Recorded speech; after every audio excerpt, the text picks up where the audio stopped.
I'm bringing forward that motion. Okay, so you're putting the motion forward to table it until the next meeting, I'm assuming. Yes. Okay. Is there a seconder for that?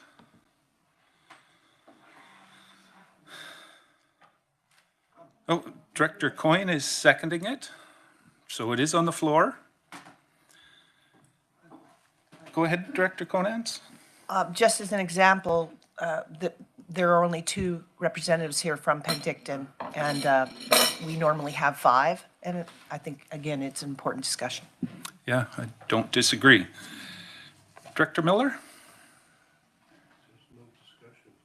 Yeah, generally we do not. The CAO, can you clarify? Yeah, with tabling though, it's usually that's the similar to deferring. There's usually not a discussion. So, yeah, we'll just vote on it. Is this on process or? Go ahead, Director Barkwell. We tabled a motion this week and our corporate officer said that it was subject to discussion. The question was raised, do we just vote or can we discuss the motion? And that was her view on it.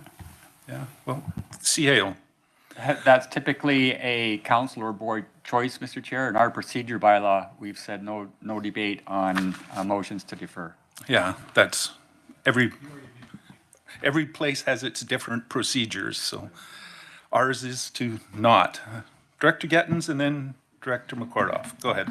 So can I amend a motion to defer? It's just that I feel like if we wait another 2 weeks to have this discussion, it's just sort of going on and on and on. And I think if we have a special meeting next week and just have the time that we need and make sure everybody's available that should be here, then we can do it next week rather than in 2 weeks' time. Actually, longer than 2 weeks' time. Yeah, it would be 2 weeks if we just wait till the next meeting. That's so correct. Can we do a special meeting? Can I amend it to do a special meeting for next week? I would accept that amendment unless we need to vote on it. Is there anything further on that? Can I just mention that there are 14 of us of board members that are here on either on the screen or in the room. So and we obviously have some alternates as well. But 14 of us are present. So to me that's a good number. Yeah. Thanks. We do have a motion on the floor. It's asked to be amended to call a special meeting next week. Is there a seconder for that amendment? Okay, amendment is on the floor. Speaking to the amendment, Director Barkwell? That was my question. Can I speak to the amendment? The amendment, I guess we kind of have to in this case. I would just say that I'm here in place of Mayor Holmes. I don't know who can be here next week. And that I've spoken at length with him on this matter. So I'm informed and available this week. No problem. So on the amendment, CAO? Just a reminder, we do have Ellie Mina next week on Thursday, if that was your intent. It would probably have to be the Wednesday before that, just so everybody is aware of that. Because we do have a full schedule for Thursday. So, and go ahead. And just with that, because we have to give 5 days notice, we have to put the notice out today of the time and where we're going to have it. Which puts it at Wednesday. Yeah, okay, thanks. At the earliest, it would be Wednesday. Seeing no more discussion on the amendment sorry, Director Coyne. Yeah, I'll support this amendment. I've been in discussions with the Penticton councillors and they want to be part of this conversation. Unfortunately, this is all coming up at the same time as LGLA, and it's just timing is just horrible for this. And Director Gettins will be leaving the week after, so I'm in support of this. You know, some of us need time to process some of this, and I think this is the best way to do it right now. Okay. Seeing no other hands, so on the amendment, that's to call the special meeting next week. Call the question, all in favor? Okay, thank you. Opposed? And put your hands up so I can get that. Director Miller, Director Bush, Director McCordoff, Director Barkwell, Director Van Elfen. And am I missing anybody online? I don't believe so, so the motion would carry. So that is tabling it till next Wednesday is now the question that we're looking at. We've got the date set and the motion to table it till next Wednesday. A question, by all means, go ahead. Thank you, Mr. Chair. What would the time be of this meeting, and would that be the only item on the agenda? It would probably be a 9 o'clock start, and at this stage, it is the only item on the agenda, yeah, that I'm aware of. Director Monteith? And through the chair, I'm not available next Wednesday. So now Yeah, Yep.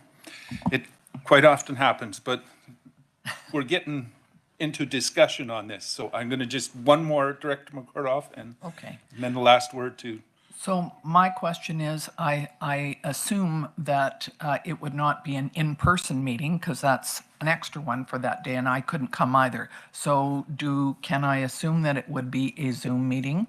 it would be either or, I would assume, which is the way we normally Okay. are doing them, I think, so yeah. either way.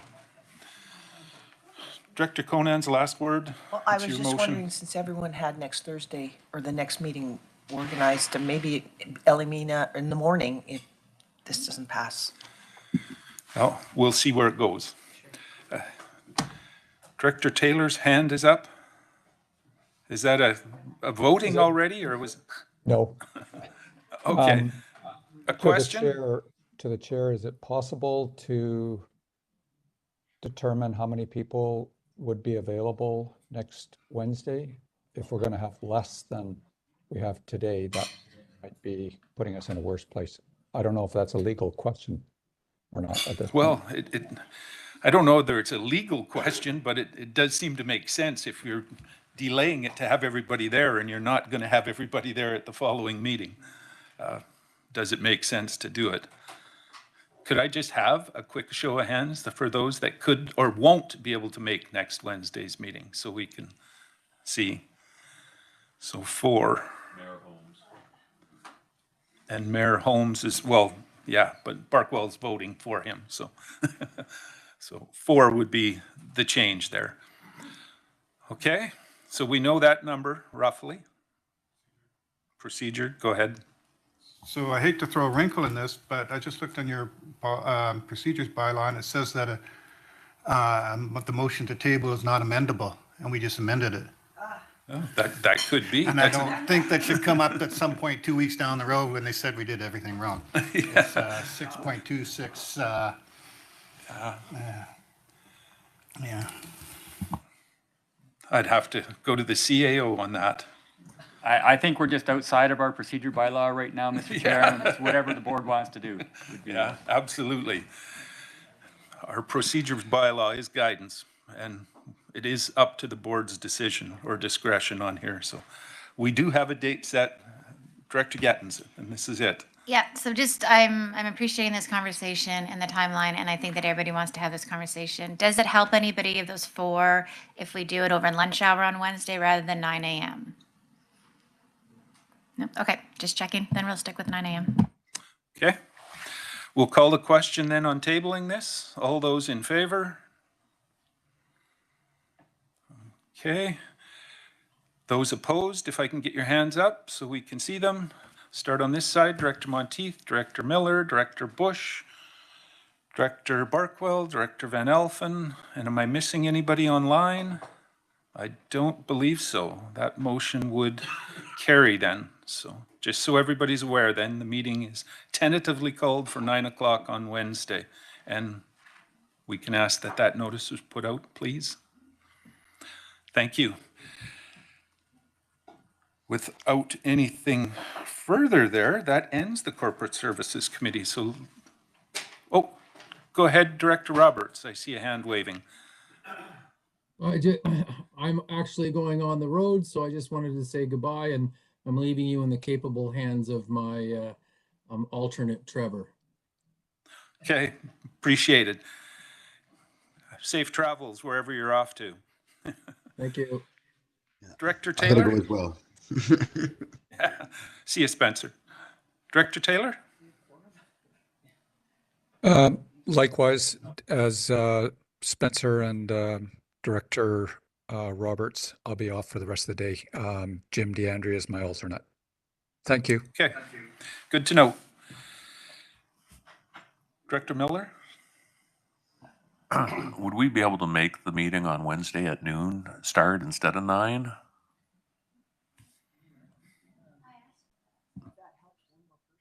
Does it make a difference to anybody? Well, for completely selfish reasons, that's better for me, but I do make time for these meetings, so, but I would just prefer noon, but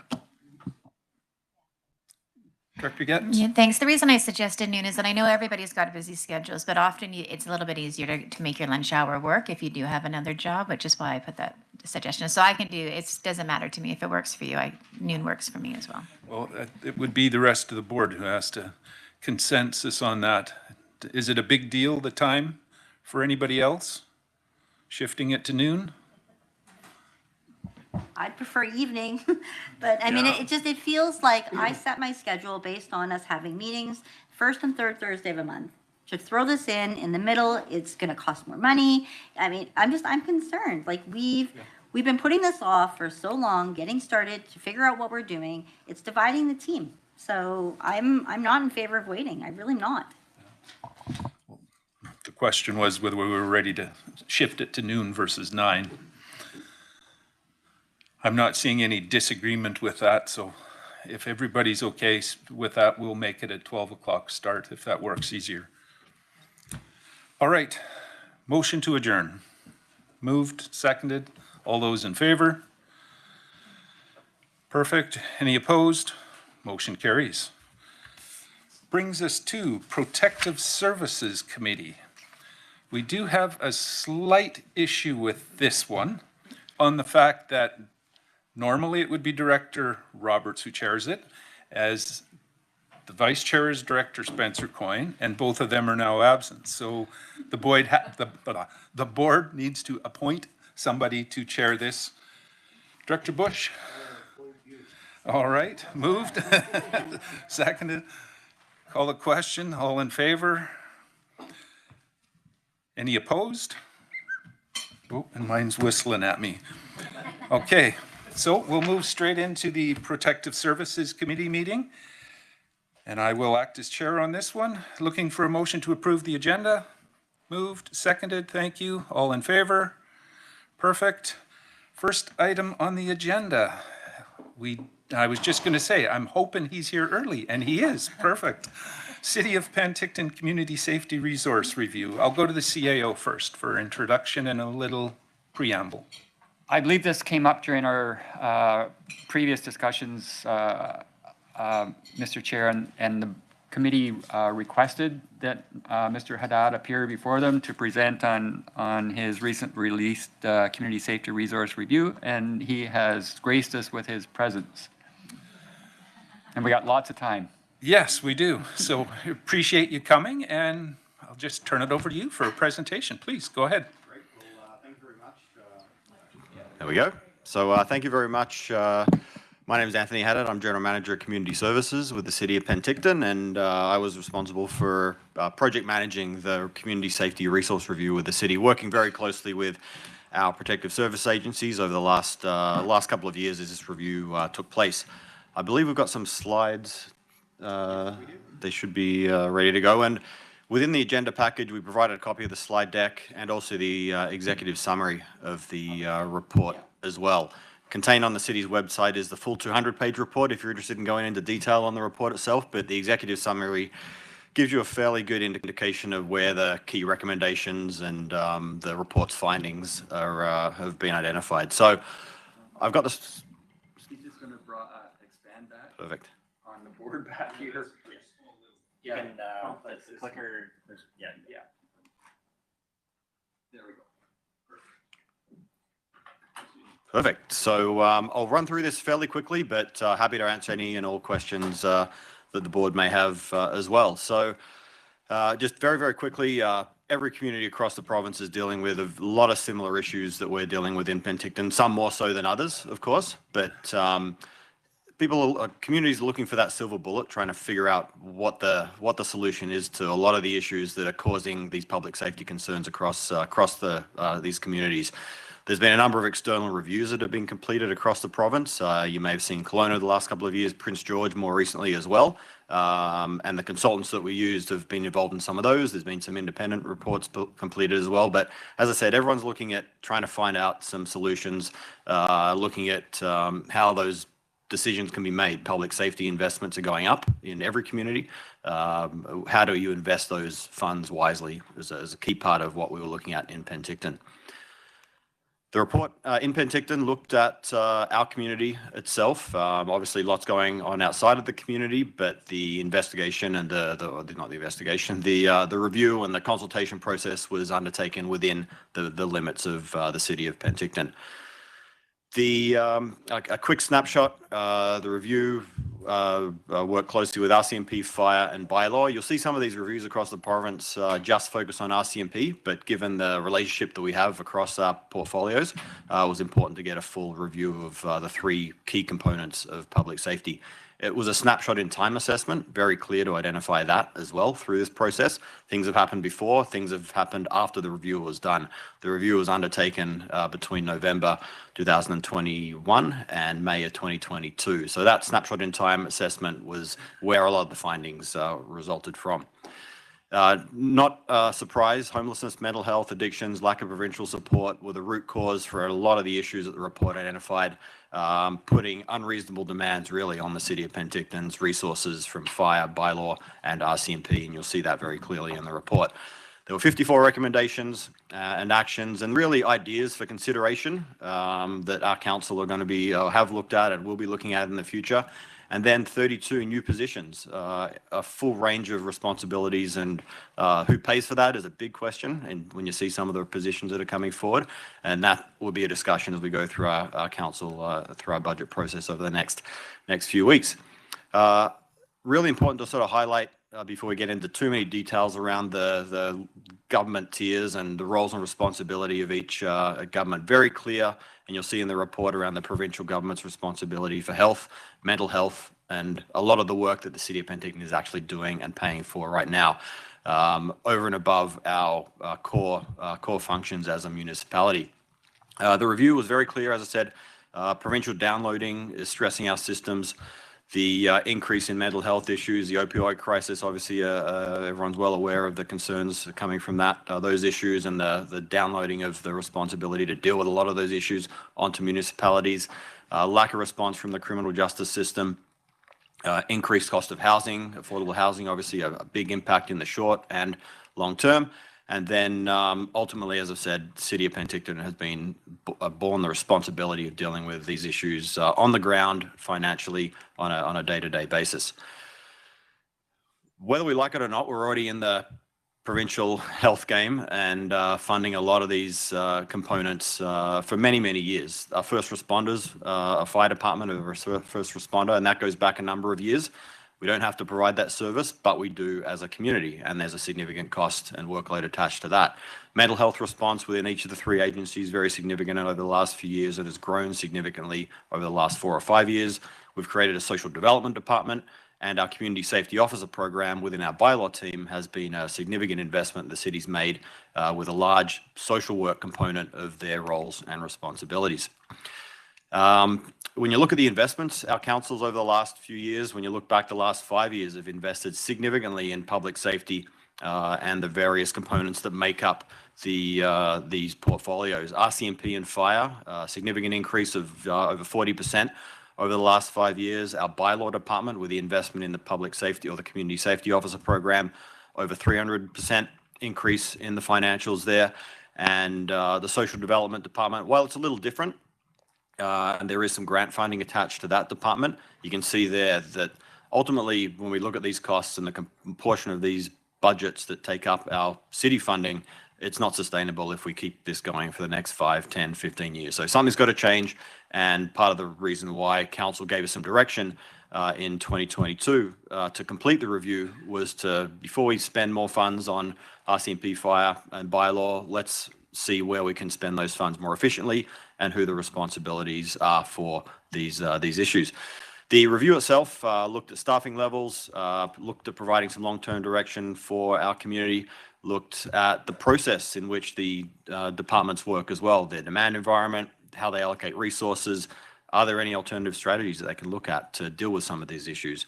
And are there opportunities to enable partnerships in the community and the departments to work a little closer together as well?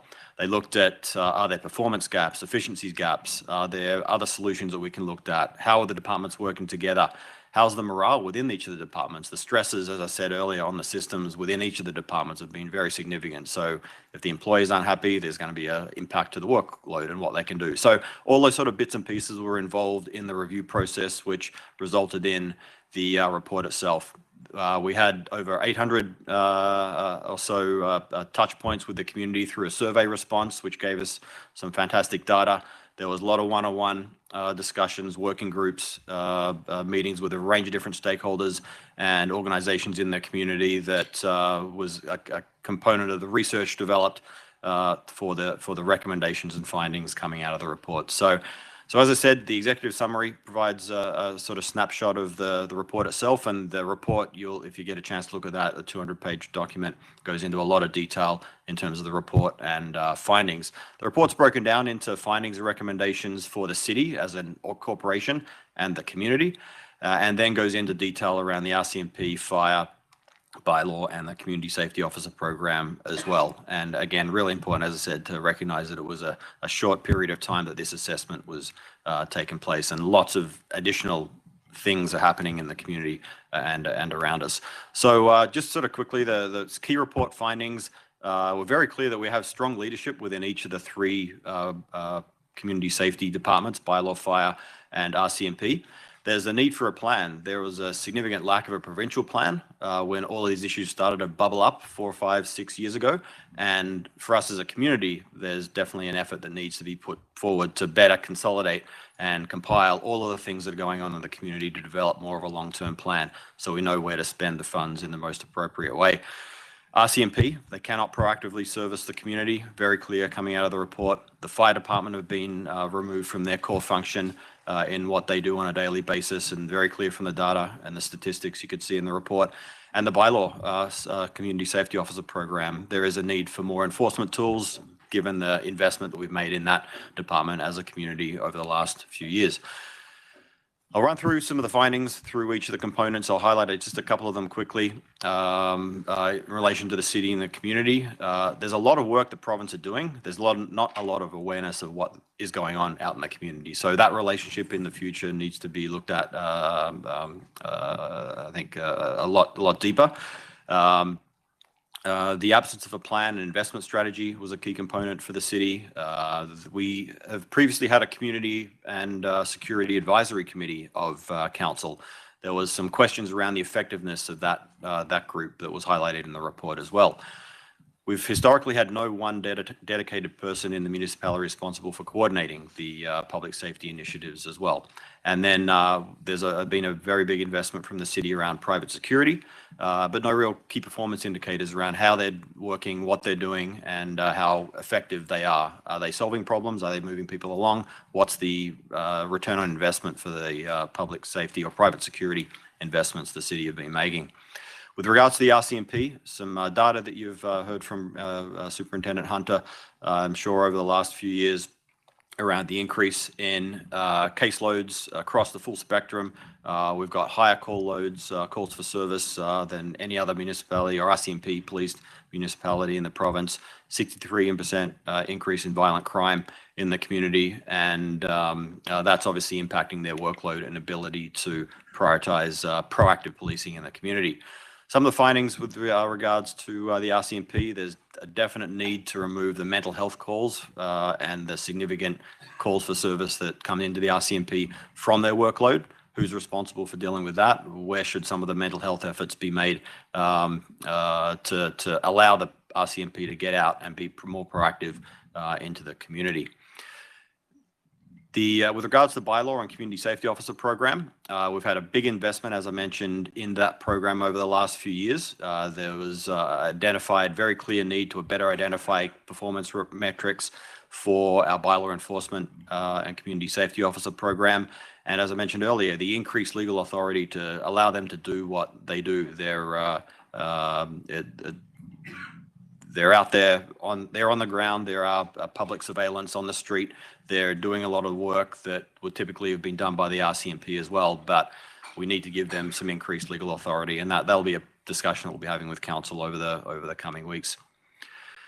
With regards to fire and rescue, as I said, the majority of calls for service are not structure fire related for our fire department. A very small percentage, in fact, structure fire related. They're obviously very significant when they happen, and they need to be prepared. Their core function is fire protection, and they've been taken away with their capacity in terms of their response as a first responder, responding to in the report nosebleeds, to heart attacks, to motor vehicle accidents as well. So very big change over the last sort of 10, 12 years even in Penticton, that their function has moved towards that component, subsidizing the lack of investment from the province in the ambulance service in our community as well.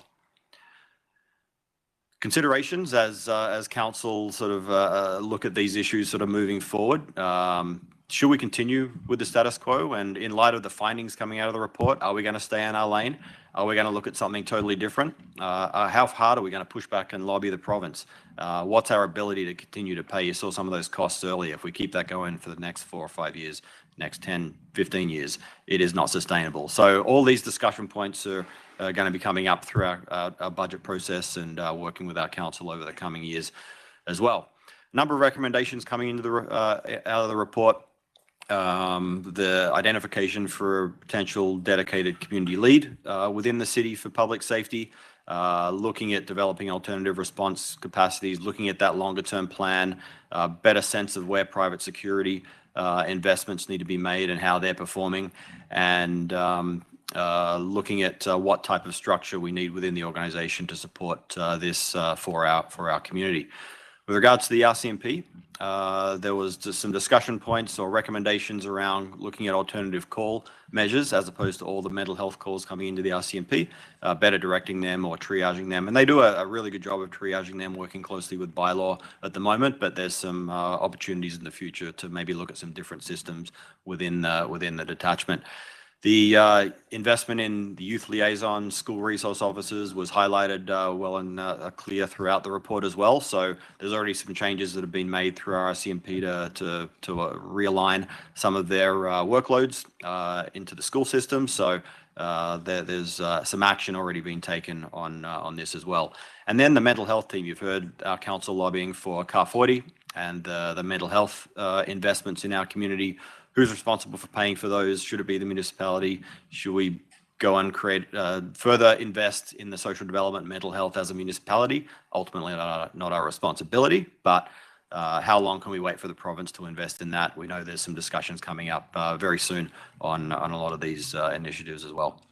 With regards to bylaw, developing a long-term plan for our community safety officer program, that department I believe it was 2021. There was 8 or 9 new positions that were created to really respond to the needs in the community. How successful are they? Are they making a difference? They're the sort of discussion points that we want to have before investing further in that program. A lot of community support and a lot of successes in the community, but we can't continue that from a financial perspective to invest in that on a year-by-year basis.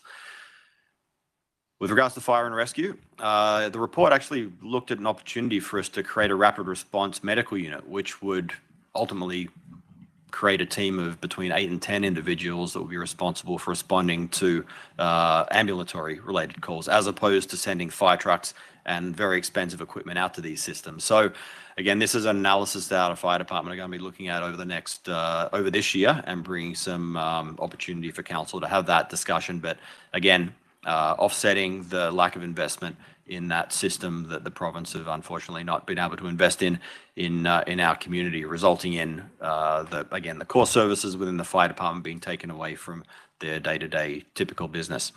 Crown Council wasn't looked at. We know this has been a big discussion throughout the community as well. This wasn't sort of highlighted as a key component of the scope of this.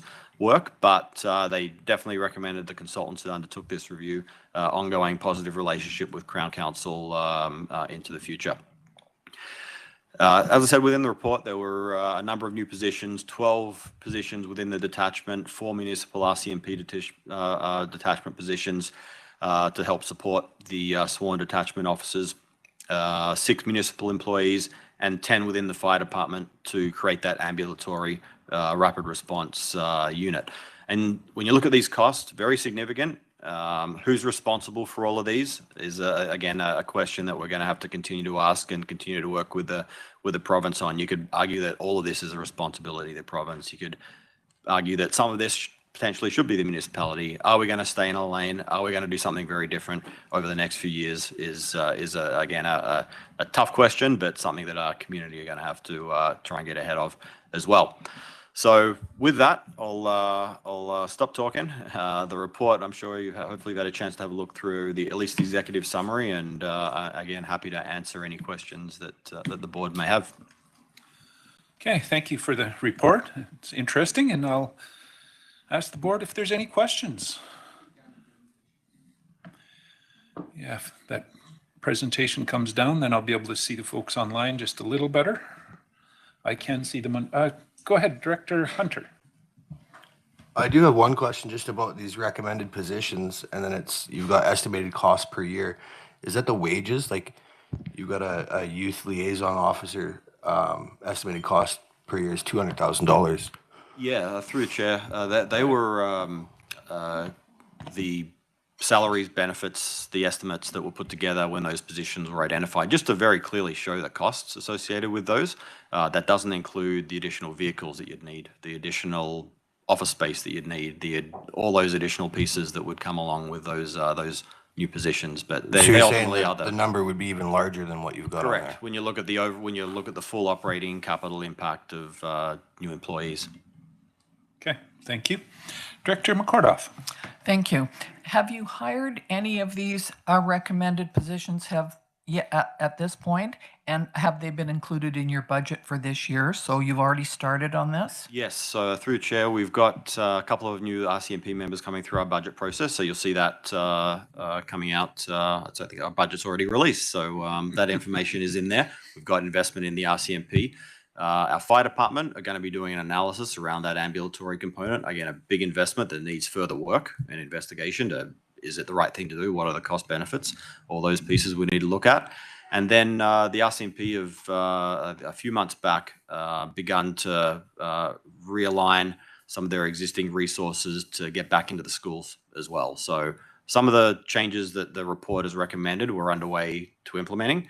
Some of it we need to think very carefully around who's responsible. The CAR 40 program, council are working very hard with the province, lobbying for that mental health investment in our community from the province as well. So lots of partnership opportunities coming up, and we've got a report coming to council in a week or so with a lot more information around implementation of this as well. Okay, thank you. See a hand from Director Knodel. Go ahead. Through the chair, thank you very much, Mr. Haddad, for the review of the presentation. It's very good. I'm not sure if this is really a question with an answer, but it applies to pretty much any community or area.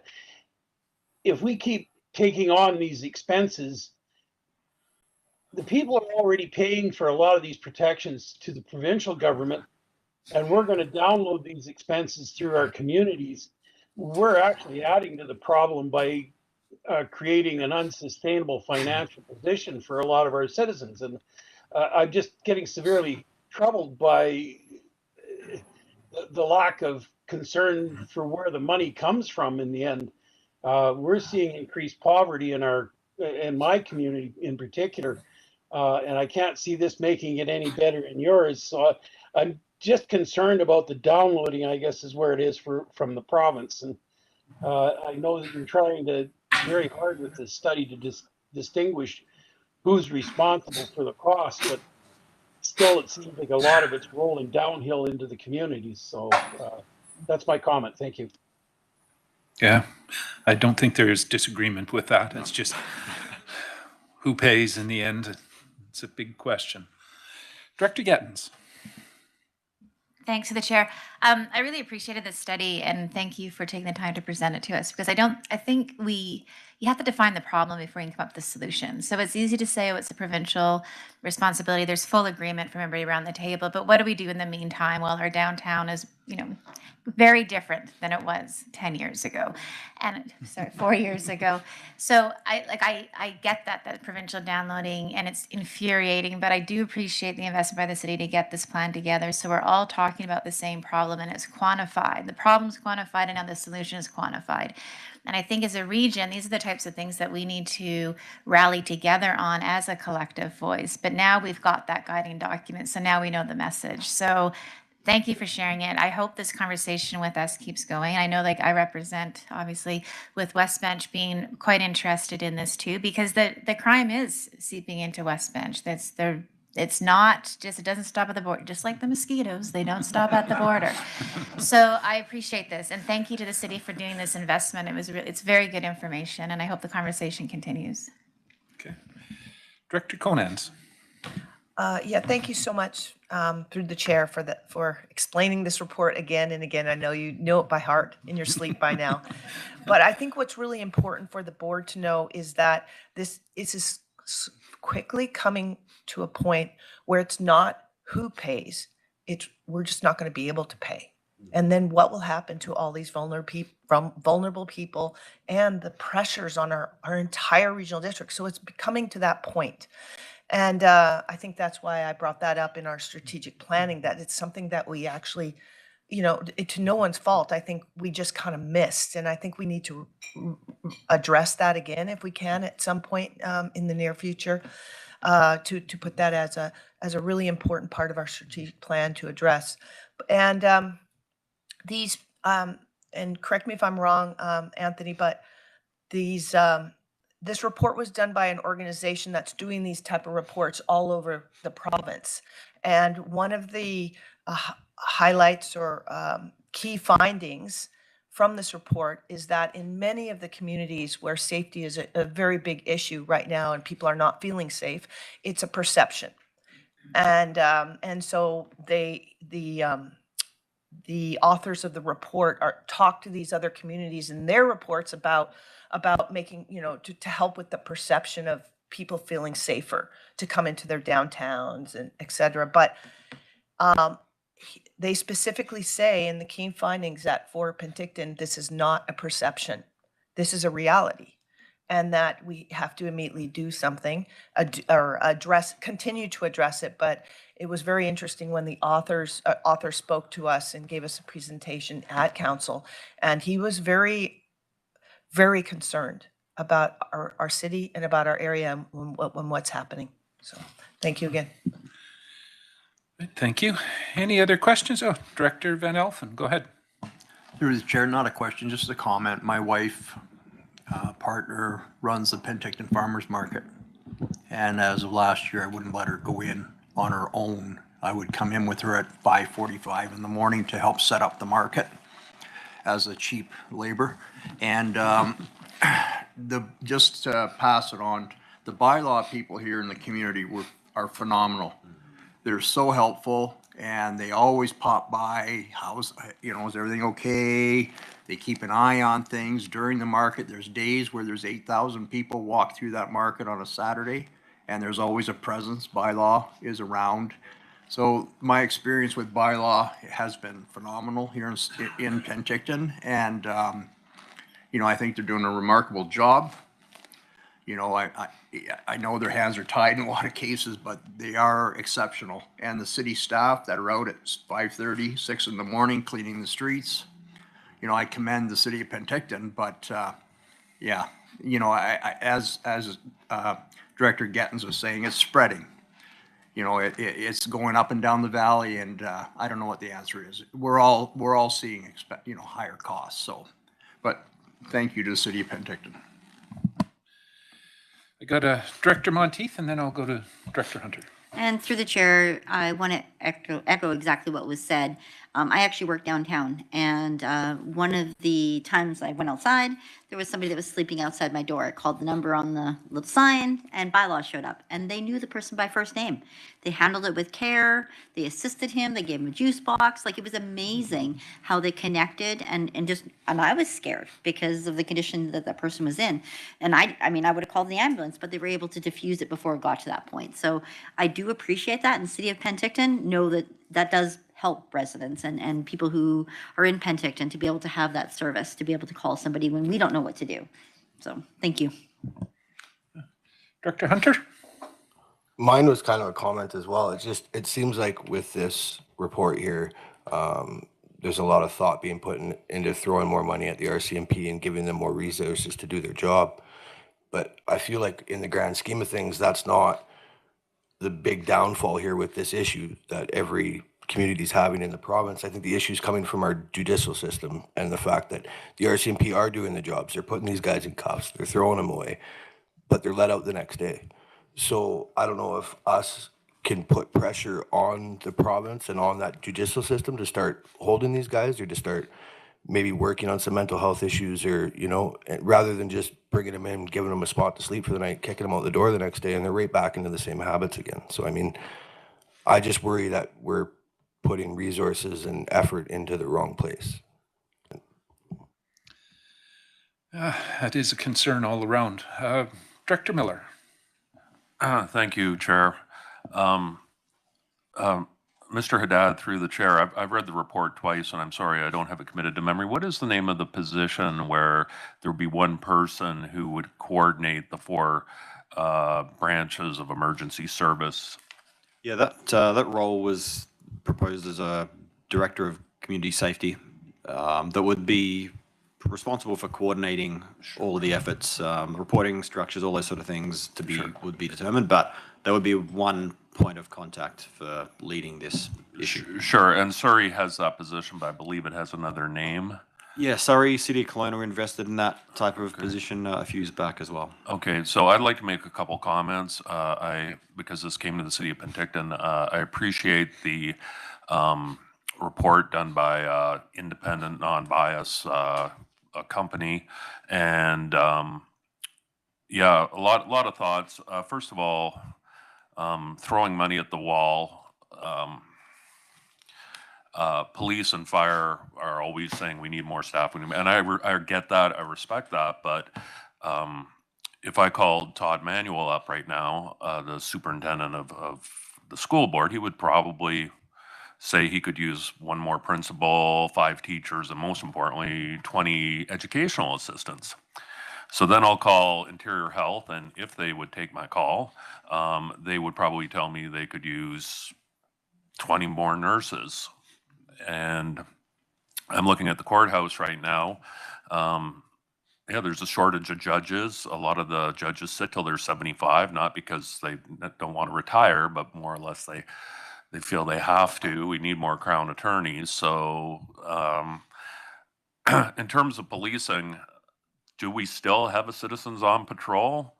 I remember when I first came to Penticton 10 years ago, Bill Coulter rounded up 20 people. They changed the times. Again, did that solve the crime problem? Well, it was at least a presence. It was something.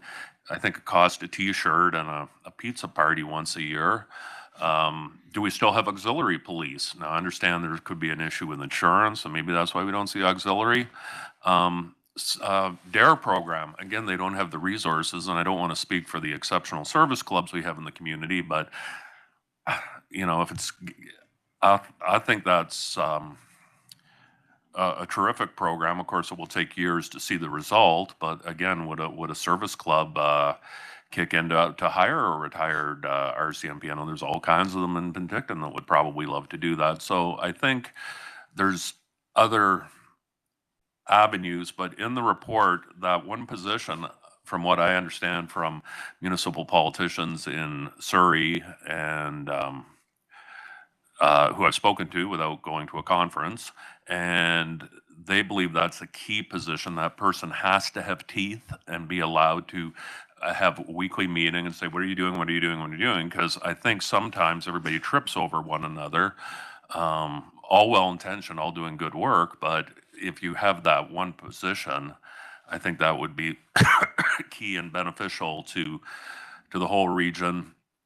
And finally, I do respect the concerns of our rural directors in particular, that, you know, if it's a 15, 20-minute, assuming they respond instantly, that has to be extremely frustrating to have everything based out of Penticton. But as Councillor Conan says, it does go to how much can we afford in the long run. So those are my thoughts, and thank you for bringing the report to the board. Yeah. Interesting discussion overall. There's a lot of points of view. Director Gettman. Yeah, thanks, Rick. I just actually wanted to follow with that because it was interesting to hear about all the different service organizations that we have in Penticton, and just sort of reflecting back what it was like, 10, 12 years ago in Penticton for sure. And that's what I think is really interesting about this report, and that it sounds like it's like a level set for everybody, and it sounds like there's more conversation, because they've reached out to a lot of service provisions here. But maybe there is like a made in Penticton or made in the South Okanagan approach to this that addresses and brings some of those groups together again to have a shared table and a conversation. So I just wanted to follow up with that. I agree with Director Miller on this too. So I'm curious about the rest, continuing this conversation for sure. And sorry, just one more thing. There are a lot of priorities right now, hey, like with the nursing and the fires, and like everything is such a high priority. And then maybe there just comes a time of reckoning where we can't do it all at once, but we have to do everything at some time. But maybe we need to have this priority conversation again too, of what we are going to do, because there's some things that we can't really put off for much longer. So appreciate it. Yeah, they do build, don't they? The pressures. Seeing no more hands. Am I missing anybody online, or don't think so? All right. Again, thank you for coming. It's much appreciated, and I suspect we will be having further discussions on this issue in the future. Thanks again. Thank you very much. Moving down the agenda, that brings us to the next item, which is Fire Smart Program Update. I see the two gentlemen in the back just stepping up to take a seat, and I'll turn it over to the CAO for a brief introduction. Thanks, Mr. Chair. We have a really robust Fire Smart program going on, and the province of British Columbia has put lots of money into these programs now, and they're very complex. And each of our local governments are also involved in fire smarting. And there is some confusion over the program, and we've had a request to come in and make a presentation.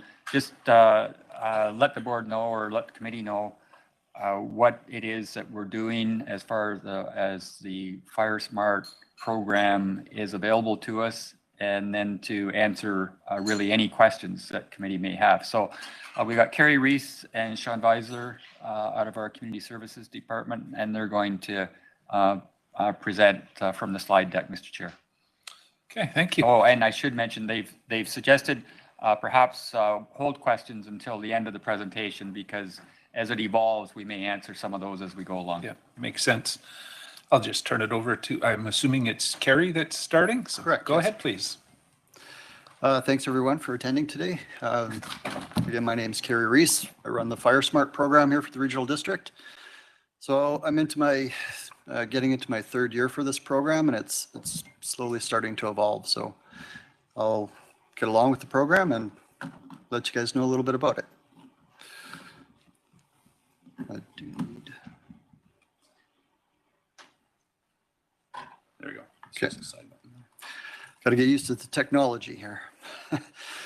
So the program on the agenda, I'll explain a little bit about the history, some of the work plan for 2023, some of the accomplishments we've done in the past couple of years since we've started, and let you know about the 2023 grant application and how we proceeded with that. Home Partners program is a central piece to this Fire Smart program, so there's explanations for that, and let you know where we're headed.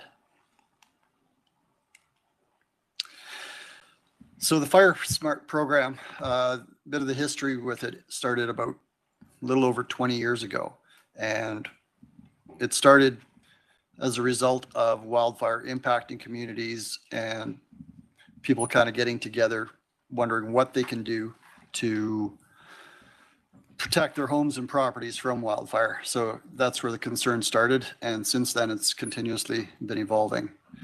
So what the Fire Smart program does is it empowers individuals to, look at their property, see what types of things can be done to mitigate some of the impacts. The program itself looks towards educating the public and these homeowners and providing information as to what they can do, and then offer, some solutions in terms of kind of getting them started. We also do in-depth assessments, which is part of this education program. So part of my staff will go out to individuals' properties and have a really close look at, the surroundings, what sort of fuel types are in their neighborhood, that sort of thing, and give them tangible items to which they can work towards in order to mitigate some of these problems. So the program itself started 20 years ago. The funding has steadily kind of increased. And I think in the last, 3 years, the government kind of took a close look at what's been happening throughout the province and decided that, put some of the money into educating people that live in these communities and help them, mitigate some of these problems. Without the education and the understanding of what they need to do, there's a lot of difficulty in what direction, homeowners need to take. So as a community, obviously you don't want your community burning down. What can you do as a whole? So that's where my role comes in, trying to engage with the people in the community, you as directors and so on, trying to, get the understanding across that there is actually things that we can do when stuff doesn't, go well in terms of the forest approaching wildfire. So Penticton, the Okanagan Valley is highly susceptible to wildfires, as we know. Through the past few years, there's tons of concern, to see the fires on the hillsides, throughout the valley in the summers, and creates a lot of anxiety. So what can we do as homeowners and communities in order to mitigate some of these risks?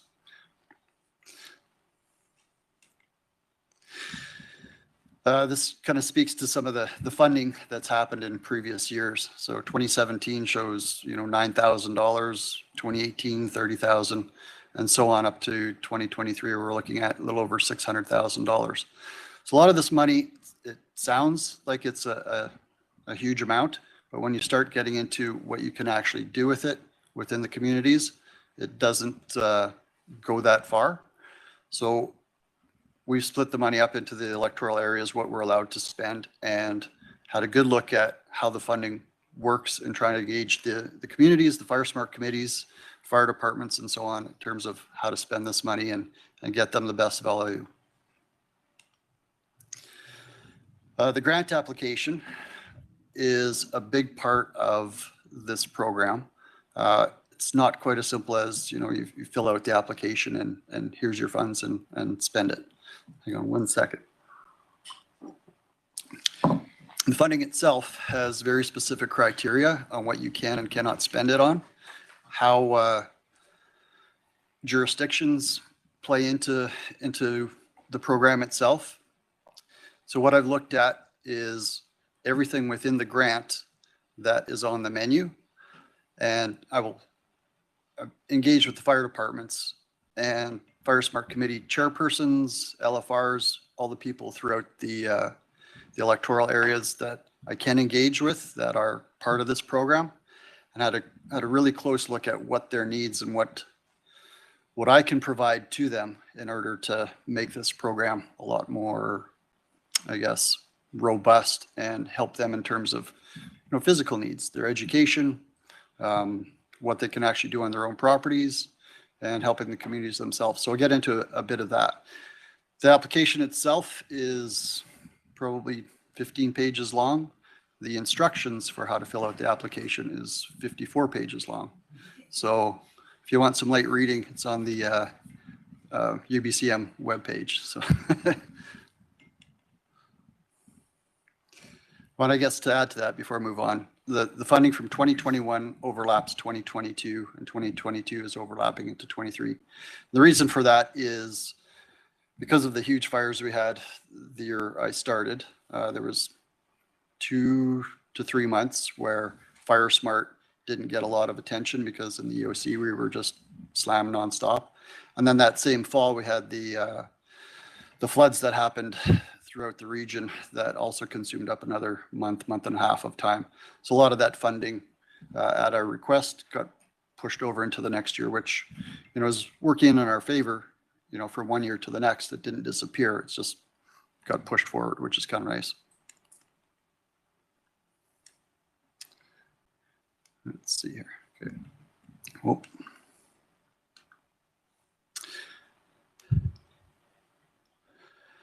So the program and its objectives in 2022 are basically education, planning, fire smart mitigation operations, and administration, which is the running of the program. So the small details of it are, you know, the fire smart education, marketing for the program, because it is so new, does require a lot of media advertising, engaging with the public, trying to get them aware of what's going on. We've had a fair bit of help from the province, Fire Smart BC, with that. So, I mean, you probably notice billboards and so on, some TV messaging, that sort of thing, which is bringing awareness, because I think 3 years ago, a lot of people in the province didn't really know what Fire Smart was. So that's changing. And I think that shows to how much of this marketing is actually, you know, working and getting people involved in the program, which is nice. So along with that, we've got community event days, which is going out into the communities.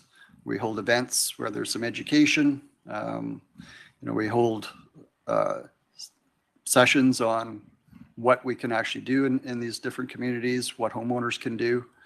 To add to that, there's chipping events, which is homeowners do a bunch of work on their property as per some of our recommendations. We bring a chipper truck out, remove all the fuel, and there's no charge to the residents in those communities. So it's been pretty successful. I've got some statistics coming up, which you'll see some of that. Along with that, we're developing the Fire Smart committees. We started off when I got here with 6 committees. We're up to 19 now. So with that comes a lot of extra time and effort, and my staff myself is quite busy come fire season. And it's been quite good response. At the same time, it takes a lot of effort to continually engage with them as well. So the planning side of it is the home partner assessments, which are the individual assessments on households, which are very in-depth. There's another assessment, which is a hazard ignition zone assessment, which is a little bit lighter on the administration or the report side. And then there is the neighborhood assessments. So we've narrowed that product down to kind of include home parks, condo type, gated communities, that sort of thing, because that product seems to work quite a bit better there. And constantly evolving, looking at what we have done so far, what the communities want, what seems to work, and making a request too through Fire Smart BC as to, you know, how the program needs to change, what's the most beneficial, where we should be spending money, and what's useful and what's not. And they've been quite good in terms of listening to us as people in the field, people from the communities and so on. So as we go, things change kind of every year, and we build on what we've done the year before. In terms of the Fire Smart mitigation operations, that speaks to the chipping events and the debris disposal for the residents. There's a few limitations where we can't do work on residents' private property. Obviously that makes sense because it's their own personal property. So we're there to kind of fill in the gaps, incentivize them in order to do some of that stuff and remove the fuel. So there's a few different parts to this program that are quite useful. The Home Partners program has kind of been brought forward to give people in the communities a very tangible report in terms of what they can do. A lot of people are under the impression that, okay, there's a, you know, forest fire headed towards their house with a big wall of flame. You know, what can I do about it? You know, we should be worried about the big forest across the road. Well, it's not necessarily the case. So this is where the education comes in for the Home Partners Program. And what that means is, as a homeowner, worry about your own piece of property and the 3 zones around it. I won't get into all the details, but what that means is look at all the flammable options or fuels that are on your property and what can you do to remove those fuels or keep them away from your structure so that doesn't catch fire and burn your house down. So an example of that is if you've got, firewood stacked up against your house. Well, it's not the radiant heat from a forest fire that's going to light your house on fire, but it's an ember that lands on that pile of firewood that's stacked against your house. So people are starting to put the information together to make better decisions to help their homes from burning down. So it's an education process and takes a bit of time, but we are getting the message across.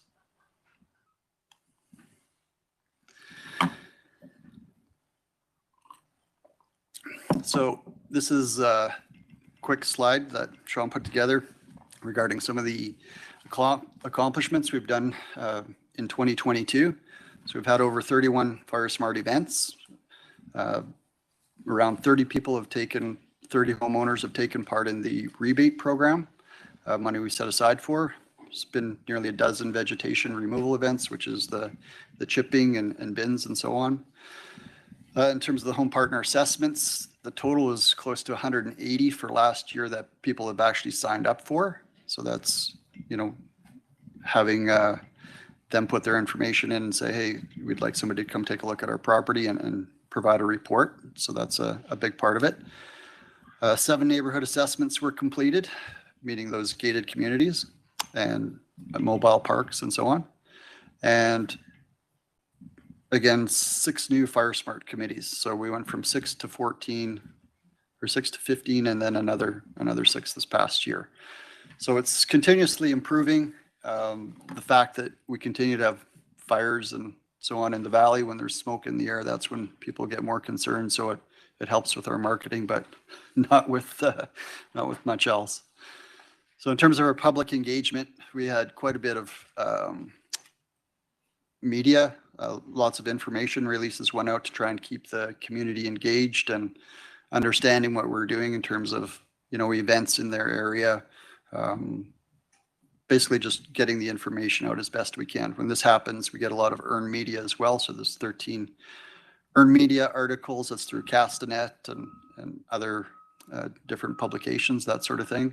And we've done a bit of work with the social media side of things as well, trying to get information out through Facebook and looking at Instagram and so on. There's limitations with being a government organization, what you can put out and when you can put it out and that sort of thing. So we're trying to work together in order to get some of that done.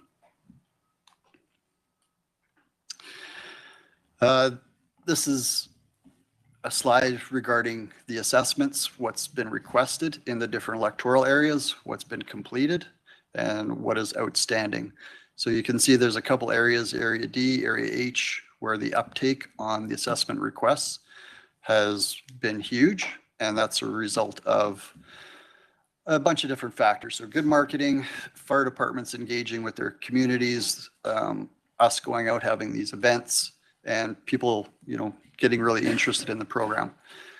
The green level is the outstanding assessments. So these are the assessments that we haven't got to for a number of reasons. We've been limited to 20 per electoral area based on our funding, and try and average out where we need to spend our time and efforts. And the other one is people aren't always available. So you can't get to their homes necessarily when they're available and vice versa. So some scheduling. So last year we got probably close to 110 assessments done. And there's another 50 or 60 kind of outstanding. So that kind of gives you a little bit of an idea that there's definitely interest out there. There's a workload that we're progressively trying to get to, and it's continuing. This is a list of the different committees in the different areas. Anarchist Mountain's been around quite a long time. Kilpool is a new one in that electoral area. Willowbrook is fairly new as well. Okanagan Falls is a new one. Naramata's been at it for a little while. Again, just going through the list, you can see different communities or different neighborhoods have bought into it. And these are all the places that I'm engaging with, my crew's engaging with in order to try and get the message out, have community events and provide some of these services to the residents in these areas. And it's been a lot of work, but I think the people that are engaged in it, you know, really see the value in it. And it's them talking to their neighbors that get people interested in it and help this Fire Smart program to grow. So it's a nice success story in that respect. So the regional meetings is part of the program, the Fire Smart funds. So I've set up, I guess, approximately 4 or 5 here this past little while. So we had a meeting with a bunch of coordinators within this region and some of the other regions to kind of discuss what people are doing, coordinators are doing in their area with their program, what's been successful, what hasn't been successful. The reason for that is it's such a new program. There isn't a hard and fast outline of what's going to work. And it's different for all areas. What might work in, you know, OK Falls doesn't work in Falder, sort of thing. So for me, it's been a learning curve, and engaging with other people that are doing the same job has been quite helpful in terms of getting some of that knowledge together. And I felt putting something like this together was a good way to share my knowledge and help people in other regions. So to add to that, we had meetings with committee chairpersons throughout the region for Fire Smart committees and LFRs. So that was basically to engage with them and let them know how the program works, how some of the funding works, what we can and cannot do. Because there is a lot of, well, I shouldn't say confusion, but the residents aren't necessarily clear as to how the money can be spent. And I guess that's why I'm here, is to explain some of that. There are these parameters, they have to stick within the guidelines. And I think it was quite successful. There was good feedback from these particular meetings. And I did the same thing with the fire departments and their chiefs or designates. We had another meeting where they all came in, I explained the funding and wanted to engage with them and did engage with them in terms of the program itself, how it works, the funding I can provide and the services. And what was really nice was I was able to explain that without them, we don't have a program. Myself and my 2 staff, this region is way too big in order to make much of an impact. So working with all the people within the communities, the people in the committees, the people in the fire departments has gone a long way to growing the program and getting people engaged and making a difference. Another meeting we had was with the stakeholders within the region. So these were people from Weyerhaeuser, Fortis, BC Wildfire, that sort of thing, to all kind of sit in the same room, kind of much like we're doing now, and saying, you know, this is the program. This is what we're able to do. What do you guys bring to the table? How can we work together in order to keep our community safe and work together? And I think that was well received. This was our second meeting we had this last January, and feedback's been great. So kind of exciting to see all the people in the same room, you know, trying to achieve a common goal. And next, coming up this April, we're engaging with people from agriculture, largely ranchers and farmers, to again explain to them what the RDOS is doing in order to provide services, you know, in the event of a wildfire, how they can be prepared, what options do they have when, you know, the fire's coming over the hill, what happens to their livestock and that sort of thing. So I think that's going to be a really good forum in order to get some feedback, to find out what's important from them, and then educate them as to what we can actually provide. So that's coming up, and pretty excited about something of that size. I think it'll be a good event. Excuse me? Oh, SOAG, so South Okanagan Wildfire Advisory Group. That includes the Similkameen as well. And that, again, that's the acronym. Previously, it was a lot longer, so this one we can remember.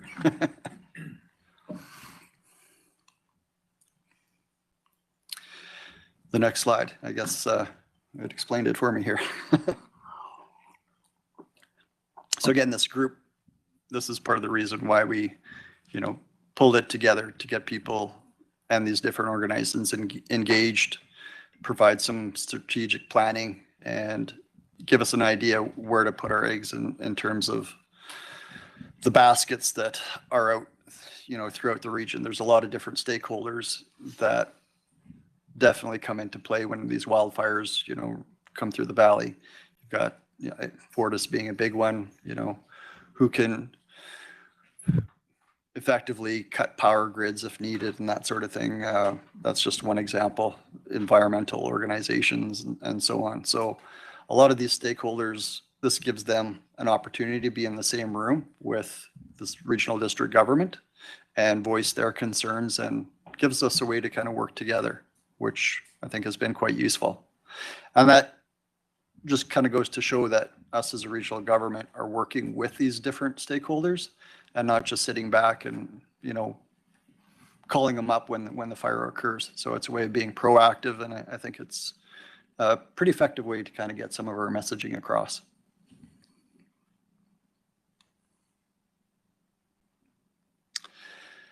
Now, this speaks back to the Fire Smart marketing I kind of spoke of earlier. I had a marketing consultant that would work with us, providing information releases, some great ideas, radio advertisements, working with the different news outlets, Castanet, Skaha Matters, Apex. We did postcard mail outs in kind of hard to reach areas. Again, we look at the cost of doing things. Does it make sense to send out 50,000 postcards? Well, no, it doesn't. So we target market areas that are hard to reach to engage the residents. One of the brochures, or part of this postcard mail out, is on the upper right. It's Book Your Fire Smart Assessment Today.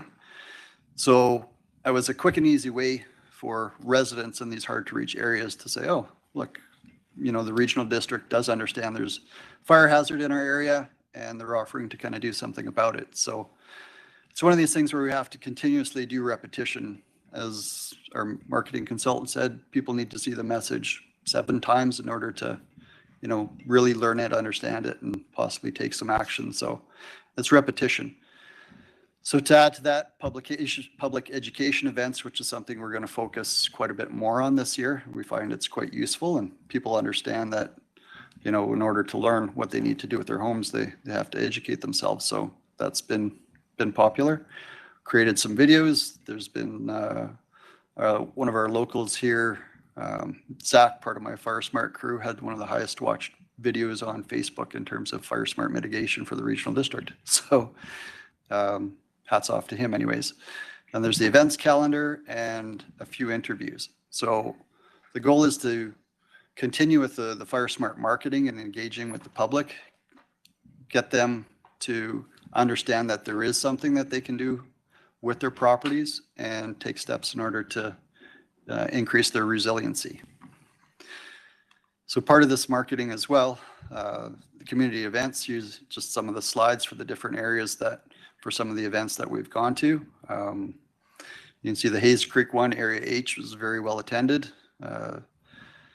OK Falls, kind of just new and up and coming. The fellow on my crew, Hayden is his name. He is involved with that fire department as a volunteer, and he's kind of taken it upon himself to really get them engaged. So little by little, it's coming. It's a slow process, but the different locales are coming along.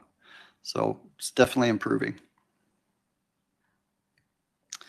Speaking to the marketing, first year, I did not have a marketing consultant, and we did not have a plan in place in order to reach these people. So moving forward this year, we're looking at our lead times, 4 months out, try and get dialogue going with these different Fire Smart committee chairs. When do you want your events? What do you guys need for your events? How can we plan moving forward? Engage again 6 weeks out for more marketing, 4 weeks out, and then 48 hours for all the tiny little details. So there's a lot of process. The event is really the easy part. It's one afternoon and, 5 hours kind of thing, or 6 hours. That's all the work that goes into it that really takes the time and effort in order to get the message out.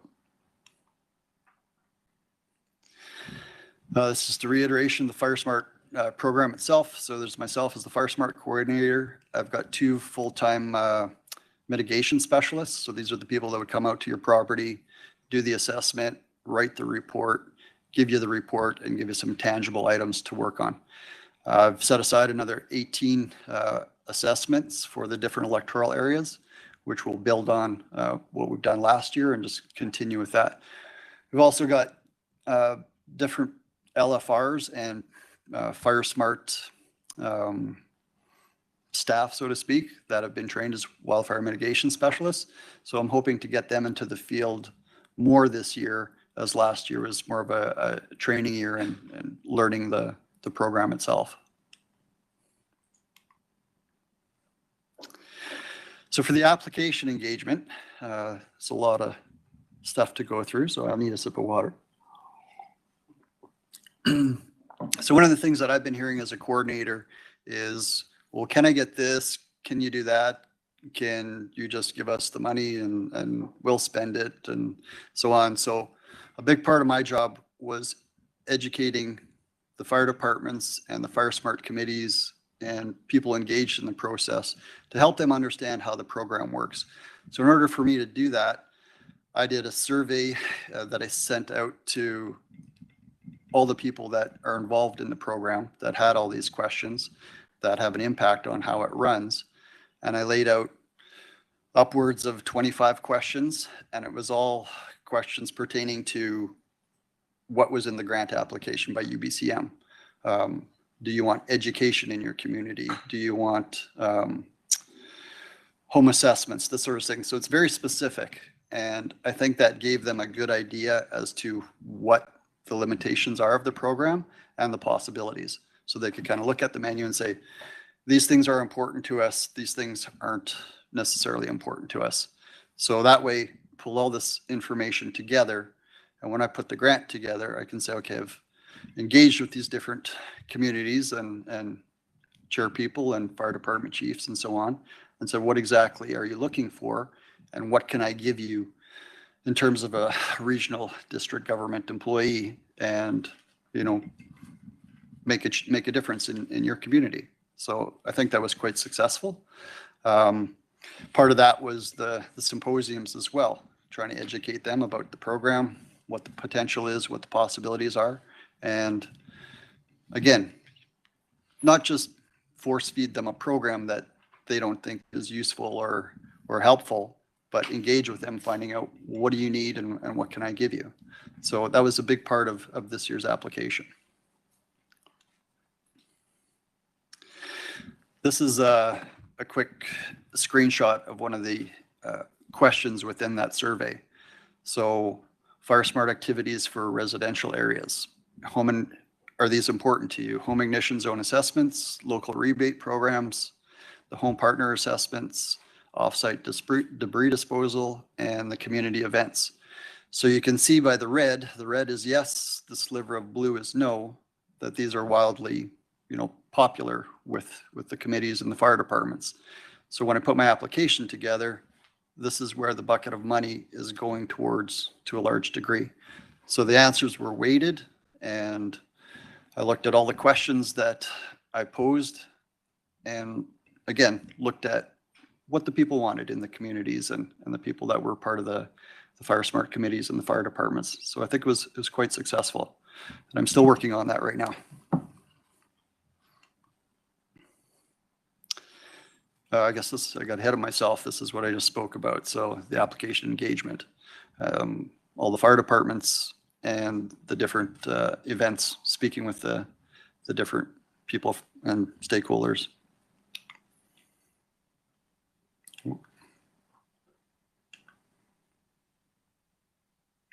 I'm going backwards here, excuse me.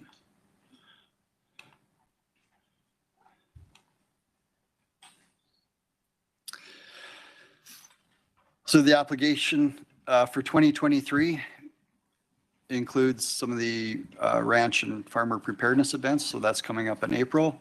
I've set aside money again for chipping events, the community event days, trying to develop and support new communities that might be interested in the program. We've added to that fire department supported training. That's one of the things that BC Wildfire has added to this application process. So again, when I was saying that the program as a whole is kind of evolving, the fire department supported training, that wasn't part of it last year. There was no section in there.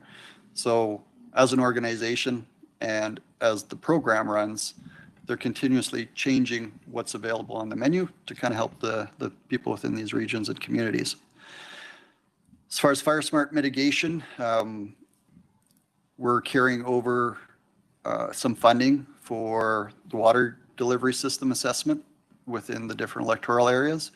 And there's been something else added to it, which should be coming up in the next slide or so, well, I guess near the end, regarding structural protection equipment. Again, that's another thing that was not part of the program in previous years, but through our program and the voices of committee members and so on, they're looking at, or they are definitely funding that. To add to that as well, we've added another 10 Fire Smart rebates carrying over what we couldn't use from the year before, and adding to the bucket for debris disposal and more chipping events. So building on the success that we had in 2022 and the programs that we're already running, extending it into 2023 and adding more funding to that as well.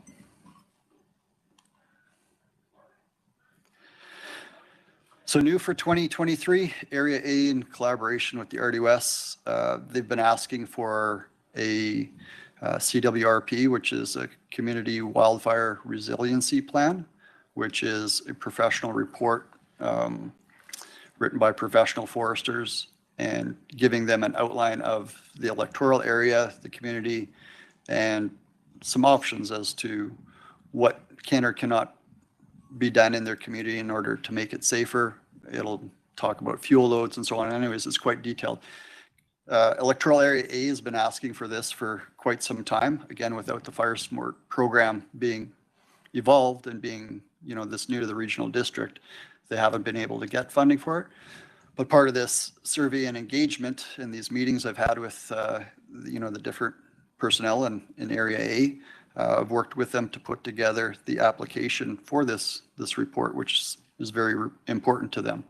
So this is just an example of trying to work together with the committees and the communities to kind of give them what they want and what they're asking for.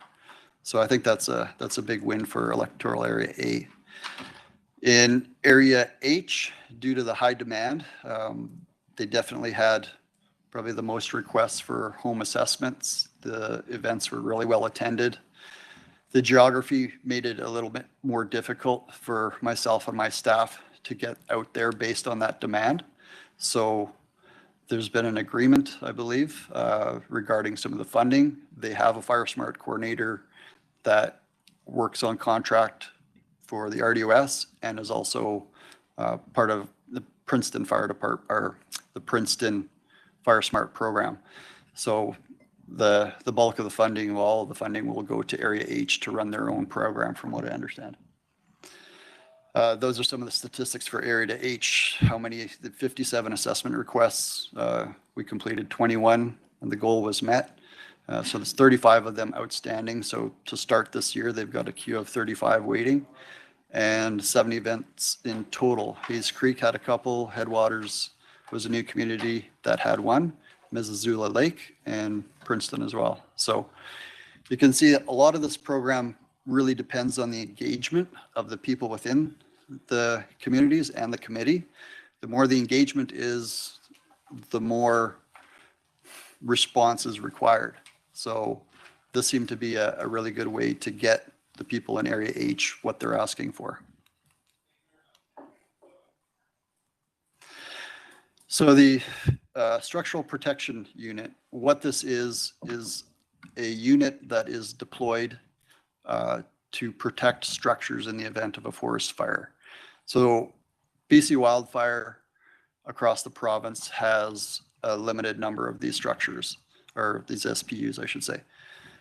So listening to us as Fire Smart committee or Fire Smart coordinators and people within the community, Fire Smart BC has decided to fund one of these trailers in the different regional districts.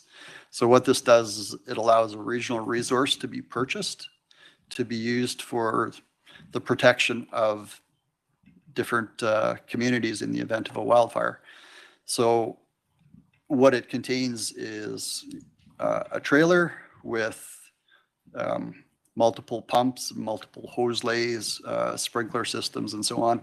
And this is deployed in wherever there's a high risk with wildfire approaching. For example, Apex last year had one of the largest structural protection systems in British Columbia set up. And luckily, because it was one of the few big fires going on at the time, a lot of the resources were deployed, and I mean, it was super successful. So this is just an example of being able to provide a piece of equipment that's used for the entire region if and when needed, kind of thing. So we're allowed $45,000 the first year and the next 3 years after that. That contains all the, to build the equipment itself. So we're looking at stationing that at one of the fire departments. Here we've got Khalid in the training ground. I mean, that could change, but working again with the fire departments, where can we station it? Where would it make them be most sense to be a useful resource? And it's in a trailer, so it's literally, you know, half an hour to many of the places in the regional district to be deployed. So it's versatile that way. All the fire chiefs, we've engaged with them to, you know, make sure that this is a good idea and they're on board with it. We've got a letter from them as well saying, you know, they fully support this. And I think as a whole, it's a great resource for this region. And the regional district won't be the ones operating it. It's just, again, our resource. We're here to help you guys. You know, let's make use of it when we can make use of it. And it's been very well received. So that's something we're looking forward to for this year's application. This is just a quick shot of the pie chart for the budget for the other areas. So basically it just kind of breaks down where the money is being spent. So we've got fire smart education, marketing and promotion, plus door knocking. Door knocking, if you're not familiar with that, it's basically my crews and sometimes myself will go out in these hard to reach communities and knock on doors and say, hey, do you want an assessment? You know, we're here to, you know, provide some free reports and some education for you guys and get into these communities. Last year, I mean, I don't know the exact number, but it was, you know, probably close to 300, 400 households that we actually knocked on doors. So I told my guys, whether you like it or not, you're going to have to be salesmen. So in some places it was well received and people were happy to see us, especially when the fire's kind of on the other side of the hill. So to add to that, there's the training and education that we're continuing to work on, the offsite debris disposal. We're going to be allowed some funding for training for the fire departments. And again, the structural protection trailer, the rebate program, which is popular. It's, again, a lot of marketing to get that information out. But what that allows is homeowners to do work on their own property and get compensated for that work. So whether it's, you know, removing a tree or, you know, cleaning up some of the other fuel that's, you know, around their yard, that sort of thing, they can fill out an hours form, do the paperwork. It's verified that all the work's been done. They can apply for a rebate and we get them a check for their work. So that started last year and we're carrying over some funding from then and also applying for new funding. So it's up to, this year, it's up to $1,000 per property, which is, you know, quite substantial for working on your own property. So it's, again, quite well received. The Home Partners Program, we're simply adding more assessments to that queue. So that requires some funding. And because the neighborhood assessment and plan wasn't really a product that fit within the regional district to the, I guess, to the scale that was initially thought, we've scaled that back down to one assessment per electoral area throughout the region. So hopefully we can make use of that.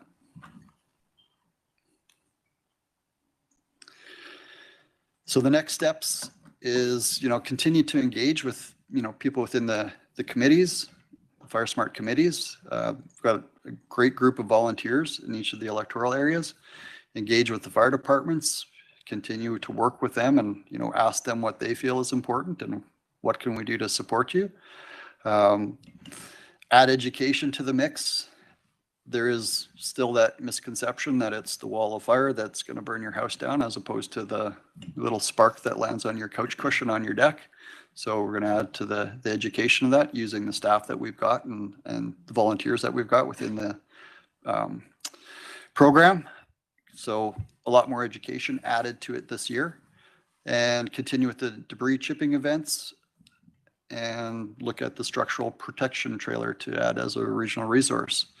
So it's building on what we've done in 2021, 2022, listening to the people within the communities and trying to work within the menu of the grant and what we're able to provide. So I think so far it's been quite successful, and I'm hoping to continue to build on that.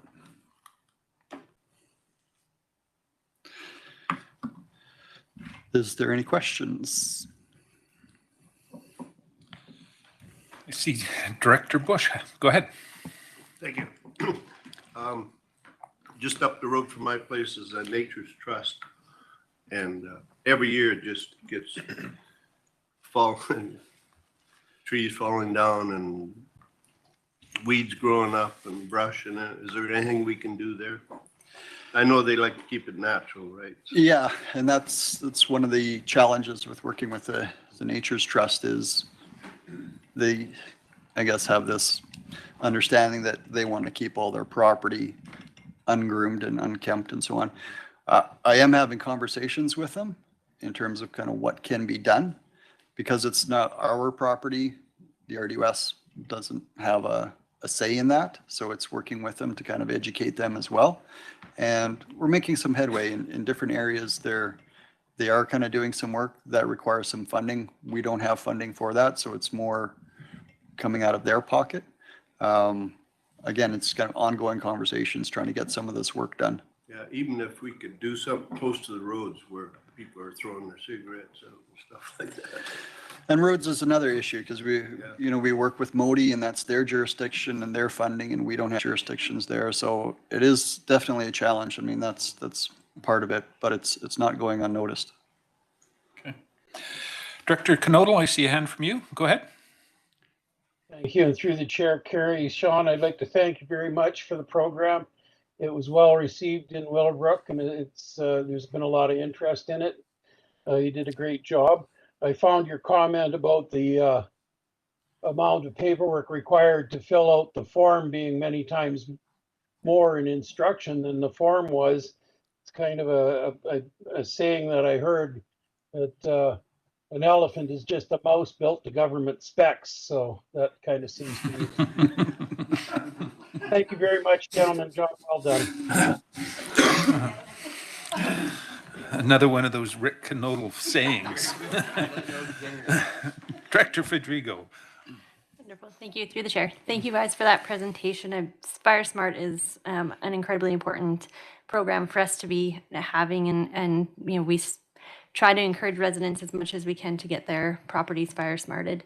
How do we go about RDOS lands being fire smarted? Like, are we working to look at our parks? So that was one question. And second part in there is that I have a firefighter in our community who's also one of our chairs of a Fire Smart community committee.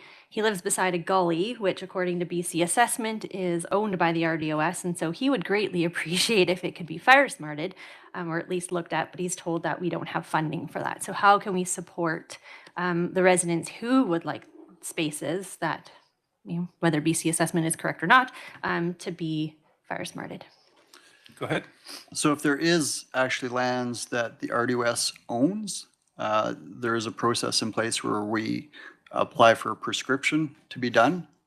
And that funding, if it's approved, the prescription's done. And then there's more funding that can be approved in order to get that sort of work done. The issues with a lot of areas like gullies within our region is who owns the land, whose jurisdiction is it, and again, what can actually be done. So be happy to speak with you offline if there's, you know, an area that we can look at. Happy to help. Okay, Director Monteith, go ahead. And through the chair, I've heard amazing things about FireSmart in all of my communities, so I definitely appreciate. I've seen a lot of great things happening in the last 2 years, so congratulations. I guess the concern I get from residents is the confusion over advertising. So when the RDOS advertises FireSmart, we're advertising to contact the regional district, but if they have a committee, FireSmart committee in their community, there's just this miss.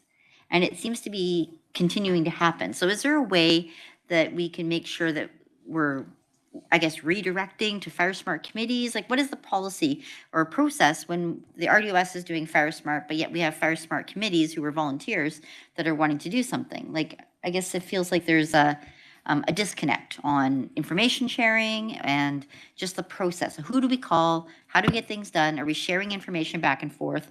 And do we know how many communities or how many assessments are really being done in each community? Through the chair, yes, we definitely keep track of what's being done when and where throughout the electoral areas. I do know that there has been some disconnect with, say, myself and my team and some of the work that's being done out there by the committees. So through this past meeting that I had in January with the committee chairs and so on, I've instructed them that if they are going to do work within their community and have events and that sort of thing, to let me know, because without them letting me know, I don't know that they're doing that. So again, it's working together with the chairs, with the committees, with that two-way communication to say, hey, you know, we're here to support you guys. If you guys are having little events on your own or doing some workshops or that sort of thing, we're happy to help. So again, I think the meeting that we had in January was a good step towards, you know, fixing some of those communication gaps. Okay. Director Gettins? Thanks to the chair. I'm really pleased with the FireSmart program too. At the beginning of last term, it was the missing link. We just couldn't get it together without somebody like you in this role to make sure the information's there and there's coordination to support the volunteers who are now taking the lead, which is fantastic. So congratulations again. I think it's really good work. I do have a question around I have two questions. One's the fire department supported training. I just want to know what that looked like, just given the relationship between Greater West Bench and the city of Penticton. And I just have a follow-up question too, but maybe if you can just let me know what that looks like first. Okay, go ahead. So through the chair, with the UBCM grant, they've outlined a number of courses that are available through BC Wildfire, where they will be putting on the training. And I myself and part of my staff have been working with the existing fire departments and societies and so on in order to be able to fund a certain number of staff to go to these different types of training. So that's what it entails. Perfect. Thank you. And if I could just ask one more question. Thanks. The structure protection unit, I'm curious about how that gets prioritized if it's one resource. We've had a summer where we've had a few different fires going at the same time. So who makes the call where that is deployed? As far as I know, through the chair, this would likely be a call through BC Wildfire and their resources. They're generally on site when it comes to wildfire and working with the fire departments in that area as well.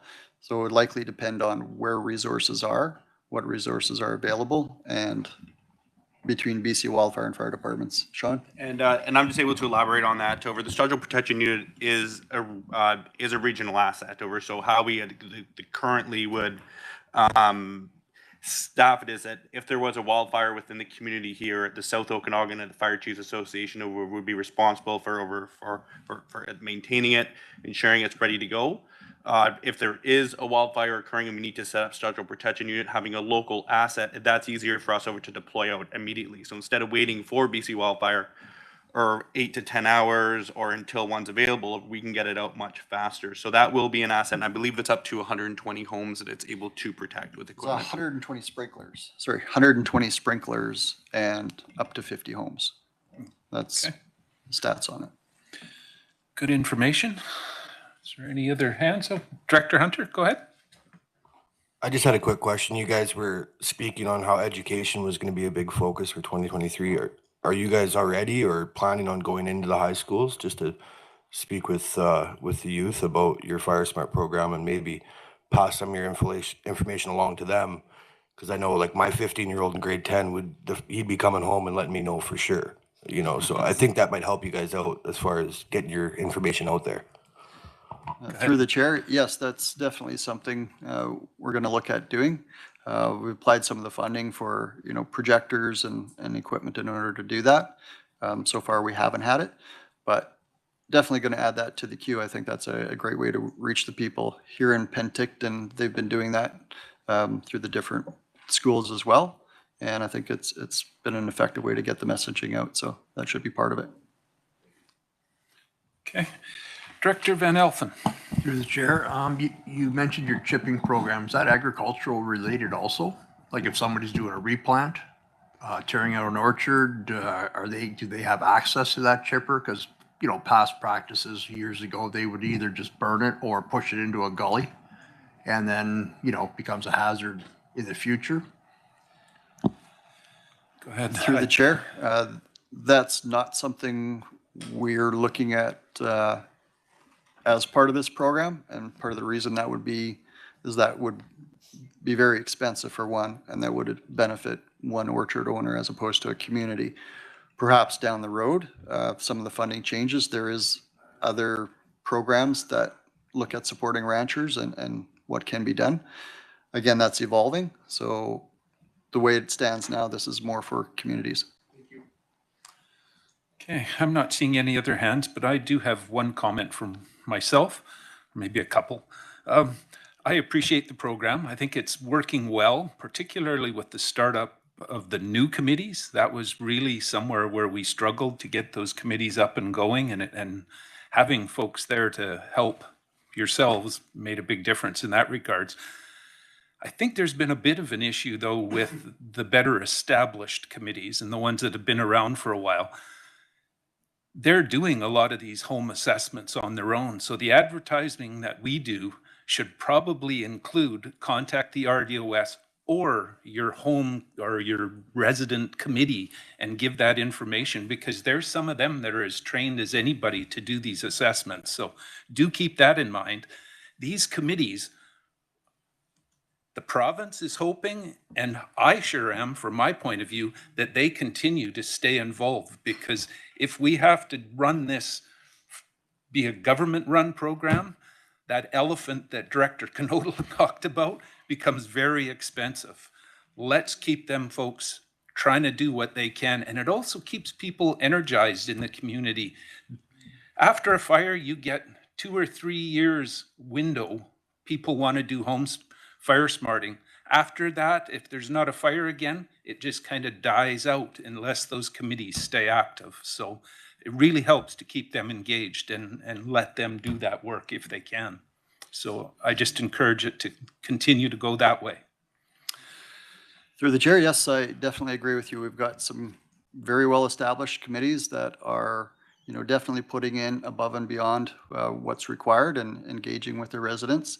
And what we need is that two-way communication in terms of assessments and the work that's being done. So trying to build these relationships and trying to work together, it's a challenge when it is a region that is this size, but I think we are making some progress. And with the different staff that has been trained as WMS, I'm definitely planning to make more use of them this year. Yeah, that's great. And like I say, thanks again for your efforts. It's important. Fire and all the rest of the issues that we're having, floods and albeit, are not stopping. So we need to be protected for it. So again, thank you. And I don't think I'm seeing any other hands. So we will look for a motion to adjourn. Moved, seconded. Thank you. All in favor? Great. Any opposed? We are done. We do have a couple of minutes before we could start the next committee, so I will just say have 5 to fill your coffees and take a leg stretch, and then we'll move on to planning and development.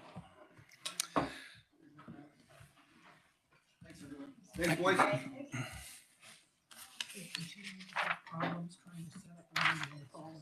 saw that thing yesterday, and I haven't opened it yet, and I thought, oh my god, how is this so complicated?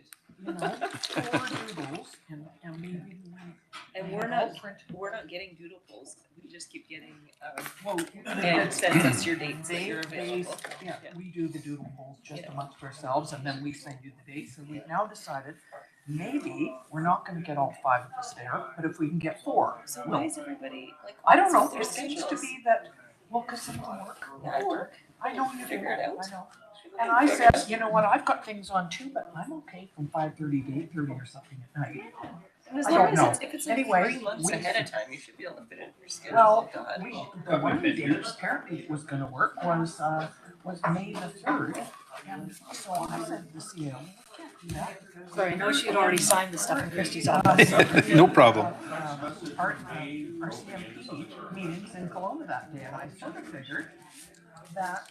Great, thank you very much. No problem. Thank you. You guys are. Yeah, anyway. So weird. We'll figure I it out. thought, when I saw it yesterday, and like I said, I haven't opened it yet, I thought, does the studios not want to get together with us, or what is happening? We've done tons of trying to get together. It's so crazy. It was your fault. So crazy. It is not my fault. No, not yours. Oh, but okay. The whole town, I mean.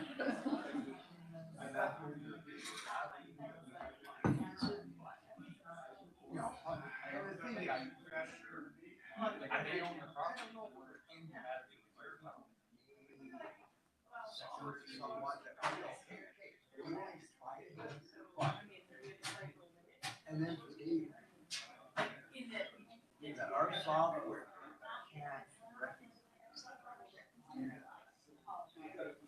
You know, like ask.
If we can start making our way back to our seats, we'll get started here shortly.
Are we okay to go here, Adam?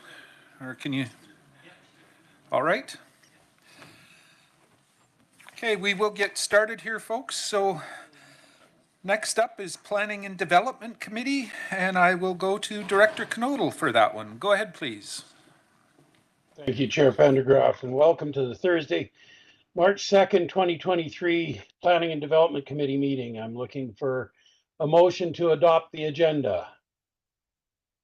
Moved, Director Bush, seconded, Director Van Elpen. All in favor? Any opposed? Seeing none, we'll move forward. Item B, development permit, ticketing of infractions.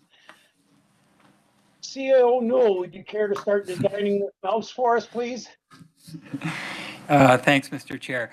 So as usual, Mr. Garish has just a whole bunch of stuff on the committee agenda, and he's got slide decks on each one of them. So we'll just go directly to him on each of these, Mr. Chair. You don't have to reference me.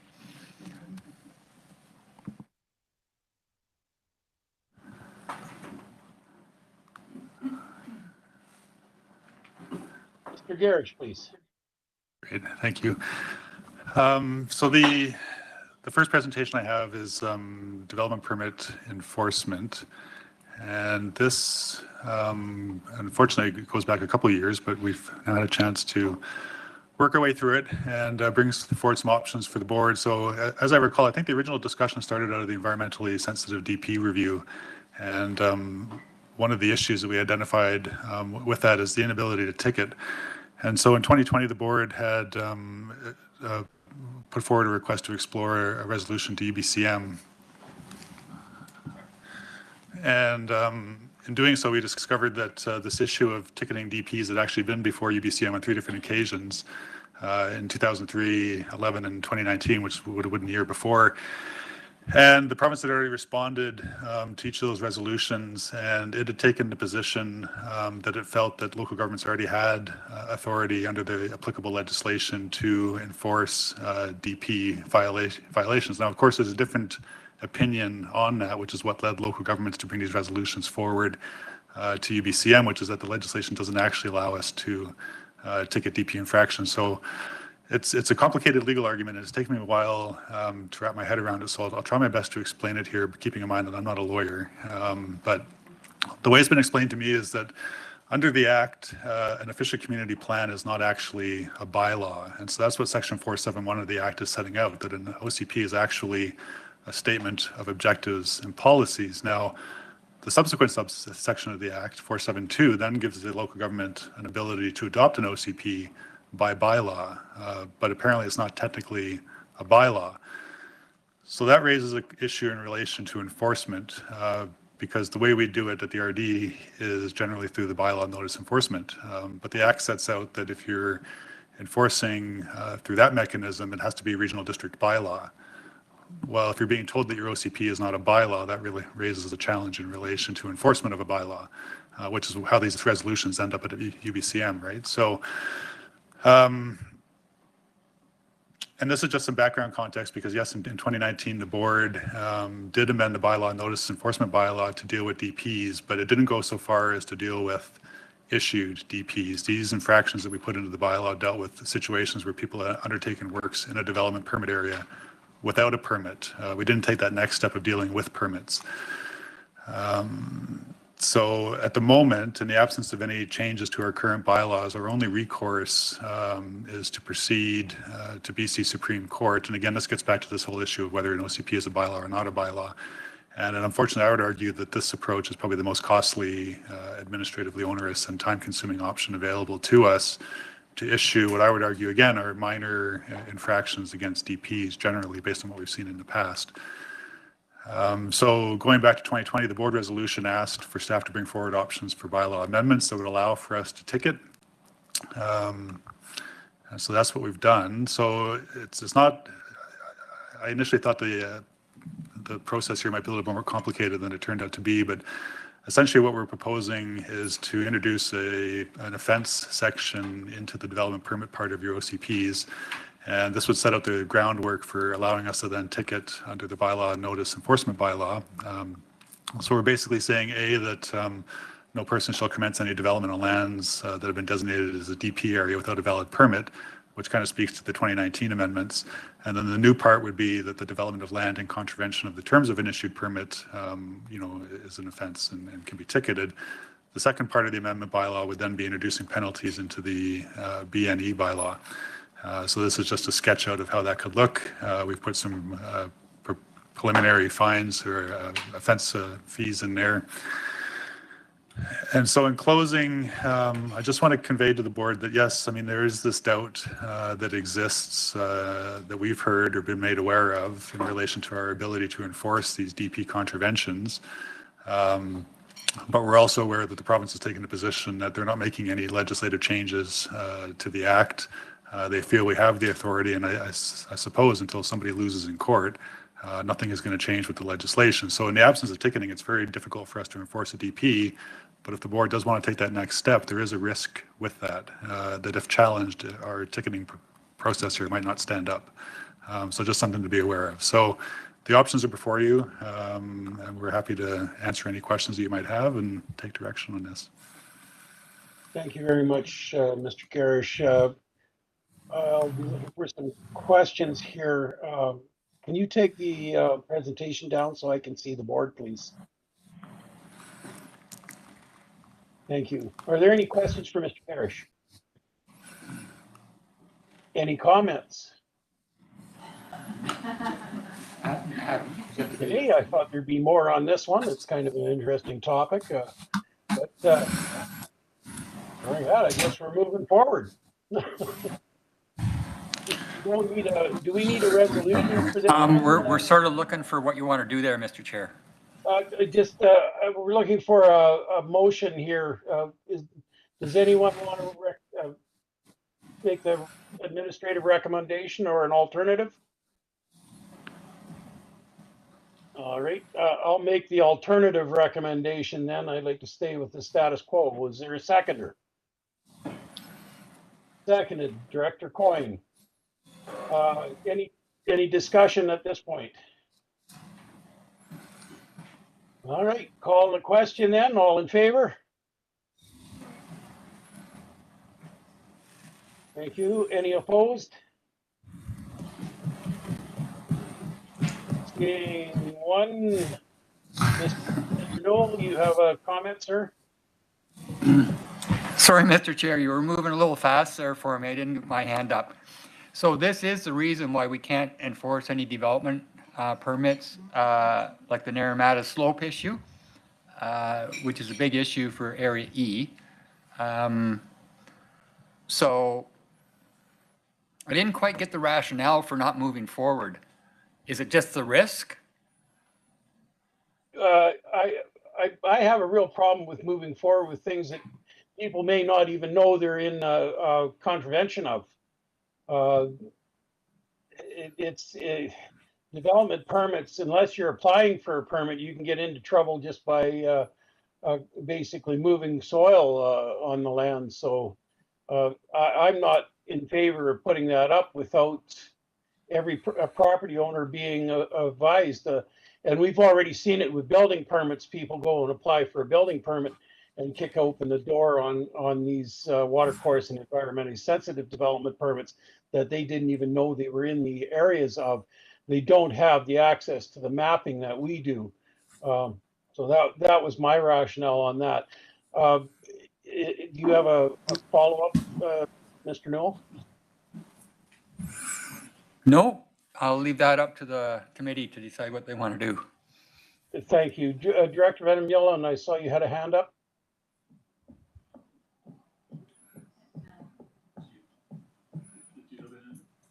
I did. I'll Your mic, please. Sorry, I'm new here. I did have my hand up, but no, I'll pass for now. Thank you. Thank you. Director Gettins, please. Okay, sorry. I was just gonna wait to see Director Federico. The reason that I wasn't too sure is I did feel like we were kind of rushing through this, and my concern is what it seems to be is the lack of confidence that we have that this will stand up in court. And that is my concern. So if there's more discussion around this, because if we're going to put this through and then we're going to end up in court and then we're going to be the ones that are the most costly, I think that warrants more discussion. I'm not so much worried about people not knowing the rules and doing things incorrectly. I think that's pretty obvious if someone's going to make that mistake most of the time. I'm just worried about how it's our risk that we're taking by enforcing a ticket. That is my concern. Thank you. Director Federico? Thank you, the chair. We need to do something, because as Mr. Newell's pointed out, we have some issues with following an ESDP plan in our area, so there needs to be some way to enforce that. I did have suggestions from a resident that perhaps it's quarterly reporting that would then, maybe be reviewed by QEP or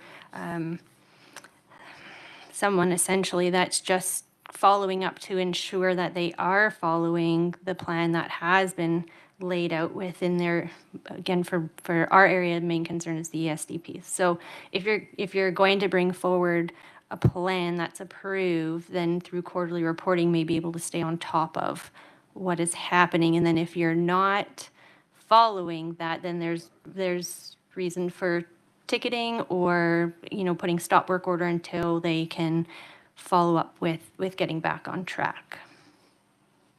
But I don't Thank agree you. with not being able to ticket at all. Thank you. Any other questions or comments? Mr. Newell? Director Barkwell has his hand up, Mr. Chair. Thank you. Director Barkwell, please. Thank you, Mr. Chair. I haven't been party to the whole development of this, but just so I want to check my understanding here. My understanding from the presentation was that enforcing the bylaws in the regional areas is expensive and cumbersome, and that it has to go through civil court, and this bylaw then establishes bylaws which can be enforced through their regular bylaw enforcement procedure, which is a lot more efficient and effective. Is that so why would we have gone to all of the trouble to prepare this bylaw and report if you don't want to have any enforcement of any bylaws? It makes no sense to me. And why wouldn't you want my opinion or yeah, like why are you give me a rationale so that maybe there's some reason I could vote with you for this issue. Isn't there bylaw enforcement in every other jurisdiction? This isn't a simple bylaw enforcement issue in that we have access to our mapping. A lot of citizens don't even know that they've subsequently been included in these areas when the brush was moved across the map. So that's a bit of a concern to me, and I've seen that happen a number of times in my area. Thank you. Director Van Elpen, please. Thank you, but doesn't it go back to, the homeowner, landowner's due diligence? If I'm gonna do some project on my property, it's up to me, like an earthworks permit, or I'm gonna contour the land so I can plant a vineyard, what have you. It's my due diligence to come into the RDOS, apply for a permit, and then the RDOS is gonna say, oh, you're in an environmentally sensitive area, or there's a geotech involved, all of the above. And no different than the District of Summerland or the City of Penticton. As a landowner, it's my due diligence. And if I don't follow the due diligence and a bylaw infraction comes my way, so be it. I have to be the responsible one. I agree that we need to follow through with our bylaws. Thank you. As a point, sir, there's no permit needed for contouring land. So that leaves the homeowner kind of looking at what the conditions were when he purchased the land. Some of these were brought in after people had purchased the land. So that's one of my concerns. there may be other ways to handle it where they get informed before they're ticketed. A degree of education could work for me, but we haven't asked for that either. Director Gettens, please.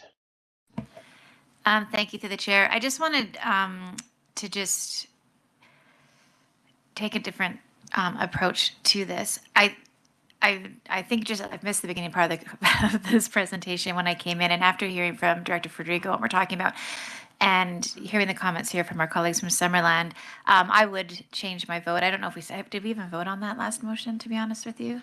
We haven't voted on it yet? Okay, perfect. So if I'm getting this correctly, we don't have a ticketing way or a way of enforcing our development permits. There's an identified risk here with staff, but it's not necessarily a concrete risk, and we should maybe give this a trial to see if this helps keep things going in the way that we need them to go to make sure that people are following their plans. I don't think it's just environmentally sensitive development permits. We know that people put in plans and then change them along the way. I actually like your idea of somebody following up before it's too late. But I do think we need to do something, and I do agree, and I appreciate the discussion today, so I'll be rethinking my vote. Thank you. Were you suggesting an amendment? Where are we on those? Like, there's an okay, so can I like to move a reconsideration, please? Okay, I'm a little lost on process. CAO Noel? So the vote has already been held and won, Mr. Chair, based on the alternative that you proposed. So if a member wanted to have that brought back to the table, which is their right at the same meeting, you would ask, first of all, if the members wanted to reconsider the issue, and if they do, then you would put the motion back on the table. In this case, then your motion would have to be denied, and then somebody could put a motion on the table to do whatever they wanted to do. Fair enough. So I bring the motion forward for vote. Well, you can bring the motion forward to have it reconsidered. All right. Would someone like to make that motion? Director Gettens, second. Oh, yes. Director Federico seconds that. All in favor? Or pardon me, any discussion? Any discussion? Okay, Director, sorry, can't see your name. Barely see your hand, sir. Over here. Barkwell, I just wanted to know that this bylaw applies to everything, right? Building permits, all the sort of development aspects of that you might encounter with building a house and doing things to your property? Or is it fully encompassing in scope? Mr. Garish? This is only in relation to our development permits. So watercourse development permits, environmentally sensitive development permits, our various form and character development permits, which would be OK Falls Town Site. We have a multifamily development permit. So it's only for those development permits in our OCP bylaws. The building permits are a separate bylaw. It doesn't have the same issues as these DPs.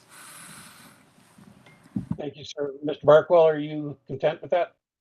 Yes, I needed a sort of a better understanding of what it applied to. Thank you, sir. We have a motion on the floor. Any other questions for the motion? I'll call the motion. All in favor? Any opposed? Oh, there is some hands up here for Chair. questions. Sorry, Chair, I did have a question. I just, you probably couldn't see me through there. As I understand it, one of the concerns we have is that if we pass this, it may not be enforceable, and you'd have to go to court. Have we gotten a legal opinion as to the possibility of that or the enforcement of it? Mr. Garish? Well, just to clarify, so in the absence of this, our only recourse for these development permits is to go to BC Supreme Court. But we're aware that if we adopt these changes to the bylaw and start applying it, and if we're challenged, there's a risk that this ticketing process for the DPs may not withstand that challenge. Okay, sorry, if I may ask another question. Thank you. What I'm asking though is, have we obtain a legal opinion saying that this is we've got a good argument that this will proceed and we are likely to be successful, or have we even gone that way? Because it seems to me what we've done, excuse me, is basically said, well, we have to go to court, but we're taking something and then saying, excuse me, and then saying, well, we may have to go to court and see what happens. But if we had any legal opinion or any thoughts from council as to whether or not this process would be enforceable? Mr. Garish? Thanks, Mr. Chair. Mr. Garish is just questioning if he can release information that we've received from our lawyer. But I think all you're looking for, have we had a legal opinion? Yes. Thank you. Any other questions? Just a quick comment if I can, Chair. Director Gettins, yes, please. Thank you. So if there's been a legal opinion and the staff recommendation is what it is, then I think that's what's been taken into account moving this recommendation. So I'm comfortable with this. I just wanted to put that out there. Thank you. Any other questions or comments? I'm not seeing any. We have a motion on the floor to reconsider this. All in favor? Any opposed? Seeing none, motion carries. So we're looking for a motion now. Sorry, Mr. Chair, your motion then comes back on the floor. So the one that was approved previously is now up for, has been moved for reconsideration. So now that motion comes back on the floor. So you have to revote that recommendation, that motion. So yours was to do the alternative. Oh, very good, sir. Yes. The original motion is now on the floor. We're going to have to revote it. I'm not sure. Do we need to open questions again? You could open it up for discussion again. The motion is on the floor, so you could open it up for discussion. All right. Open for discussion. Seeing none, we'll call the question. All in favor? Seeing one in favor. Any opposed? So this motion is for status quo, to not make the amendments to the bylaw.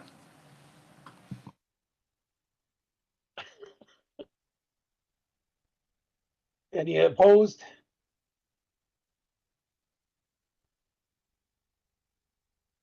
Motion fails. So the original is back on the floor. No, Mr. Chair. So somebody would have to now move a new motion. Okay, fair enough.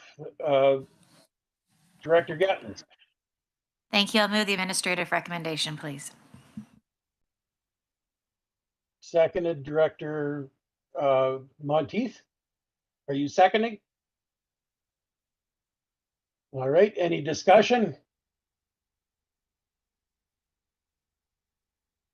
I'm seeing none. We'll call the question. All in favor? Any opposed? None opposed. The administrative recommendation carries. Well, that was only slightly painful.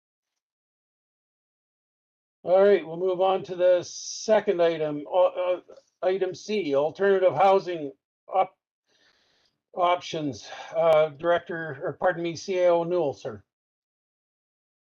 Thanks, Mr. Chair. So again, this was one that came out of our housing needs assessment that the province required us to do a couple years ago. And we had a resolution looking for options as to how we were going to move forward on this. And Mr. Garish has done an extensive review and has now put forward some options, but more in the form of a discussion paper, just to see if we can come up with a direction. So we'll turn it over to him, Mr. Chair.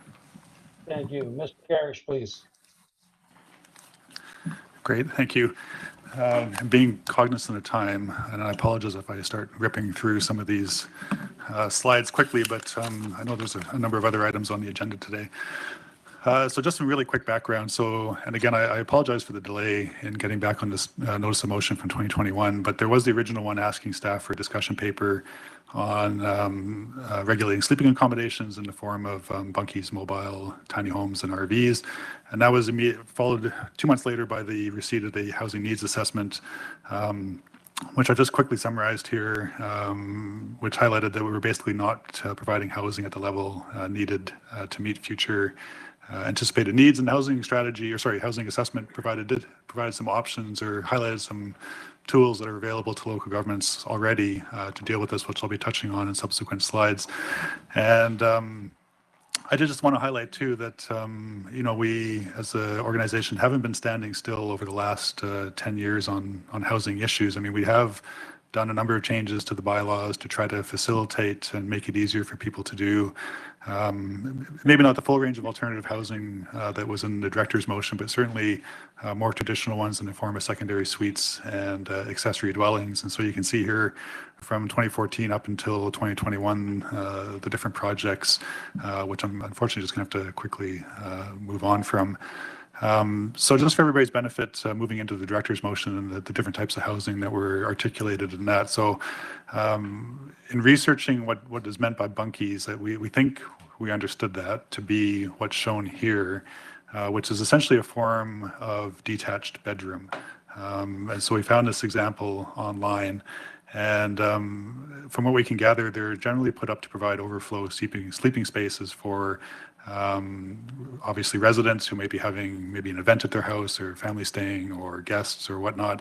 From what we can tell too, that it's not uncommon for these to be connected to power, but because they are essentially detached bedrooms, they're generally not provided with connections to water or wastewater, and certainly not a kitchen, because as soon as you put a kitchen into one of these, it's no longer a bunkie, it's now what our bylaw would consider an accessory dwelling unit.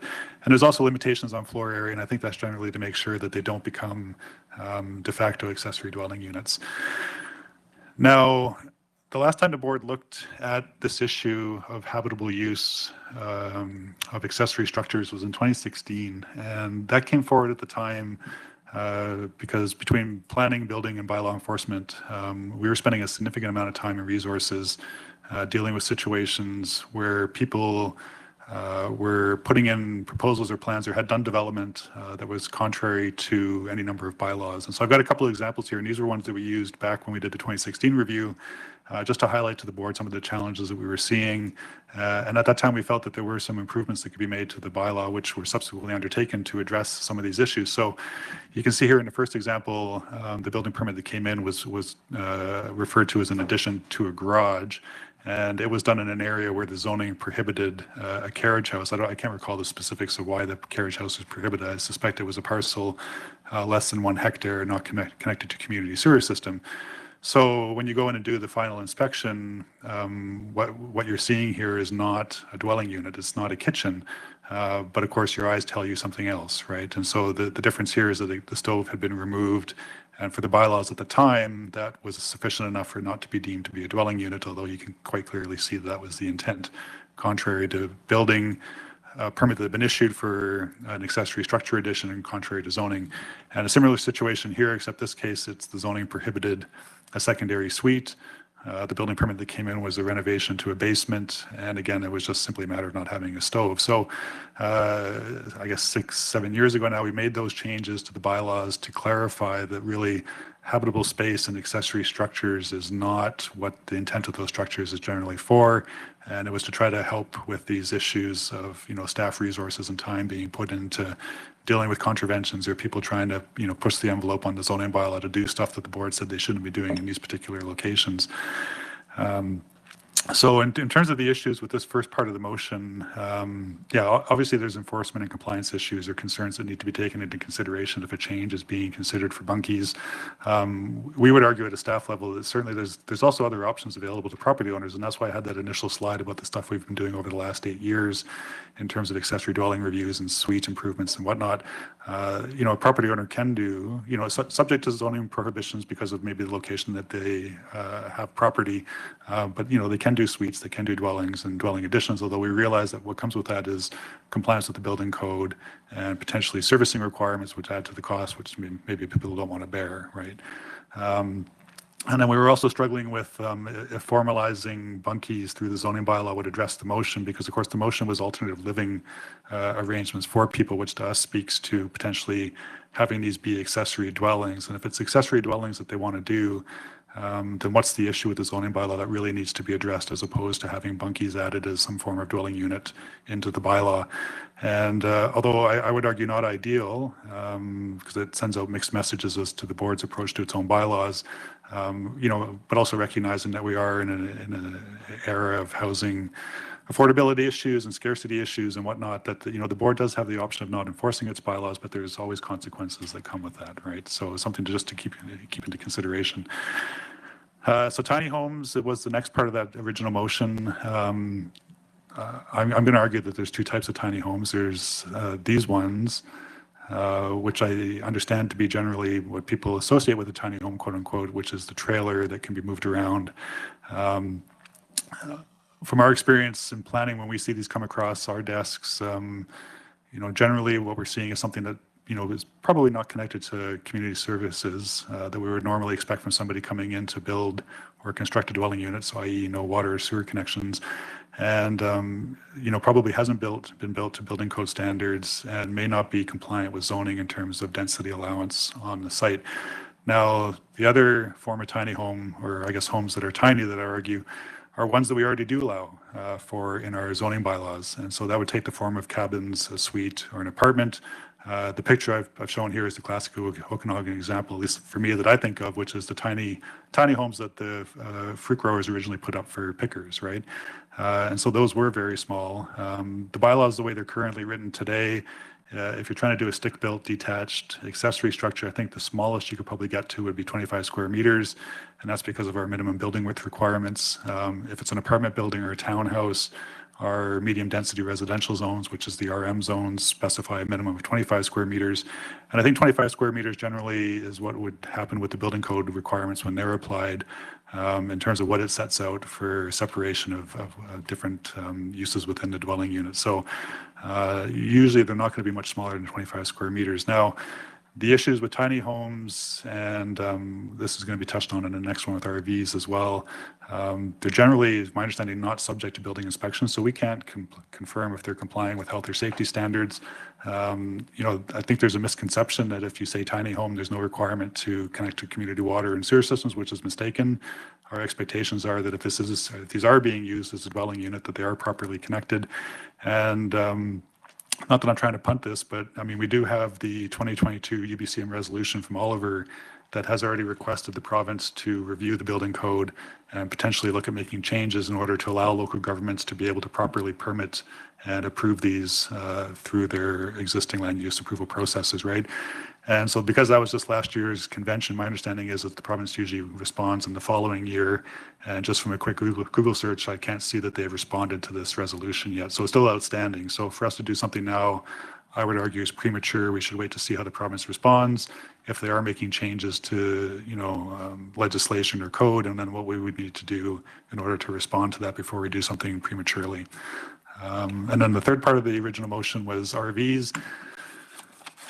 Now, I wasn't going to remember this, and I appreciate this is probably taking more time than I have, but we do have an existing definition in the zoning bylaw that deals with RVs. This is just a graphic I pulled off online, which shows the wide range of vehicle types that could be considered as an RV. For our purposes in zoning, it's generally a motor vehicle, self-propelled, and includes basically what's shown in this graphic. But more importantly, that they're used for the temporary recreational accommodation of the traveling public, that they haven't been designed and aren't really intended for year-round human habitation. Though, of course, I know full well that that's happening in all of our communities, and it's not hard to find examples out there. But in the context of a discussion about zoning bylaw and possible amendments, it's a different discussion versus what's happening outside of a zoning bylaw. So For the issues that I just wanted to highlight for the board's consideration with these, at the moment, all of the zoning bylaws prohibit RVs as a dwelling type in all of the electoral areas with the exception of H. H is a long-standing exception because of its recreational nature when some of those communities were developed. And, people hauling their campers up from the coast, there was an allowance made for those, I think generally for summer month usage, but of course over time things change. And what was originally a seasonal usage is now, I think, become year-round in a lot of instances in Area H. As I indicated earlier, RVs generally aren't designed for year-round residential use. We're not issuing building permits for them. We're not inspecting them for compliance with building code requirements. Similar to the tiny homes, we believe that changes to the building code would be required in order to formally approve these for use as an RV, or sorry, as a dwelling unit.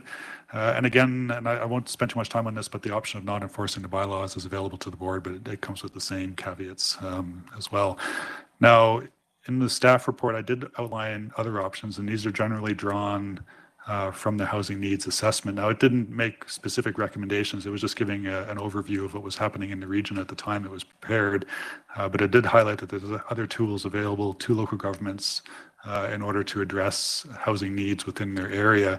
And I'll have to quickly run through these, but certainly your zoning bylaw is an important one, and there's changes that can be made, in the spirit, I suppose, of reducing the regulatory burden on property owners and not forcing them to go through rezonings to do developments that might increase densities. So one option would be, and again, a lot of this is going to be qualified on where servicing exists. So do we have community sewer system? Do we have a community water system? Are those systems up to a point where they can accommodate these proposed increases in densities? And that's a challenge on its own because, as I'm sure you're all aware, that we do have a lot of water and sewer systems that are not able to accommodate additional growth and density at the moment. But if they were, hypothetically, these changes could be made. The board could certainly look at replacing the single detached dwelling zones with duplex zonings. Our duplex zonings at the moment already allow for single detached as well as duplex, and that would give property owners flexibility to do either type of dwelling unit. But of course, a lot of people bought into neighborhoods where they thought their neighbors would be single detached, not duplexes. So that would be a consideration going forward on this. Obviously, we'd have to look to make sure that we had systems like the water and sewer systems in place to be able to accommodate this growth. And then considerations for the board, obviously the increase in density for neighborhoods. We'd also have to make sure that we had identified parcel sizes that could accommodate this because, of course, there's going to be amenity area requirements and potentially on-site vehicle parking requirements that would have to be met as well. This next slide relates to changes that were made to the building code in 2019. The province removed a lot of the restrictions around secondary suites.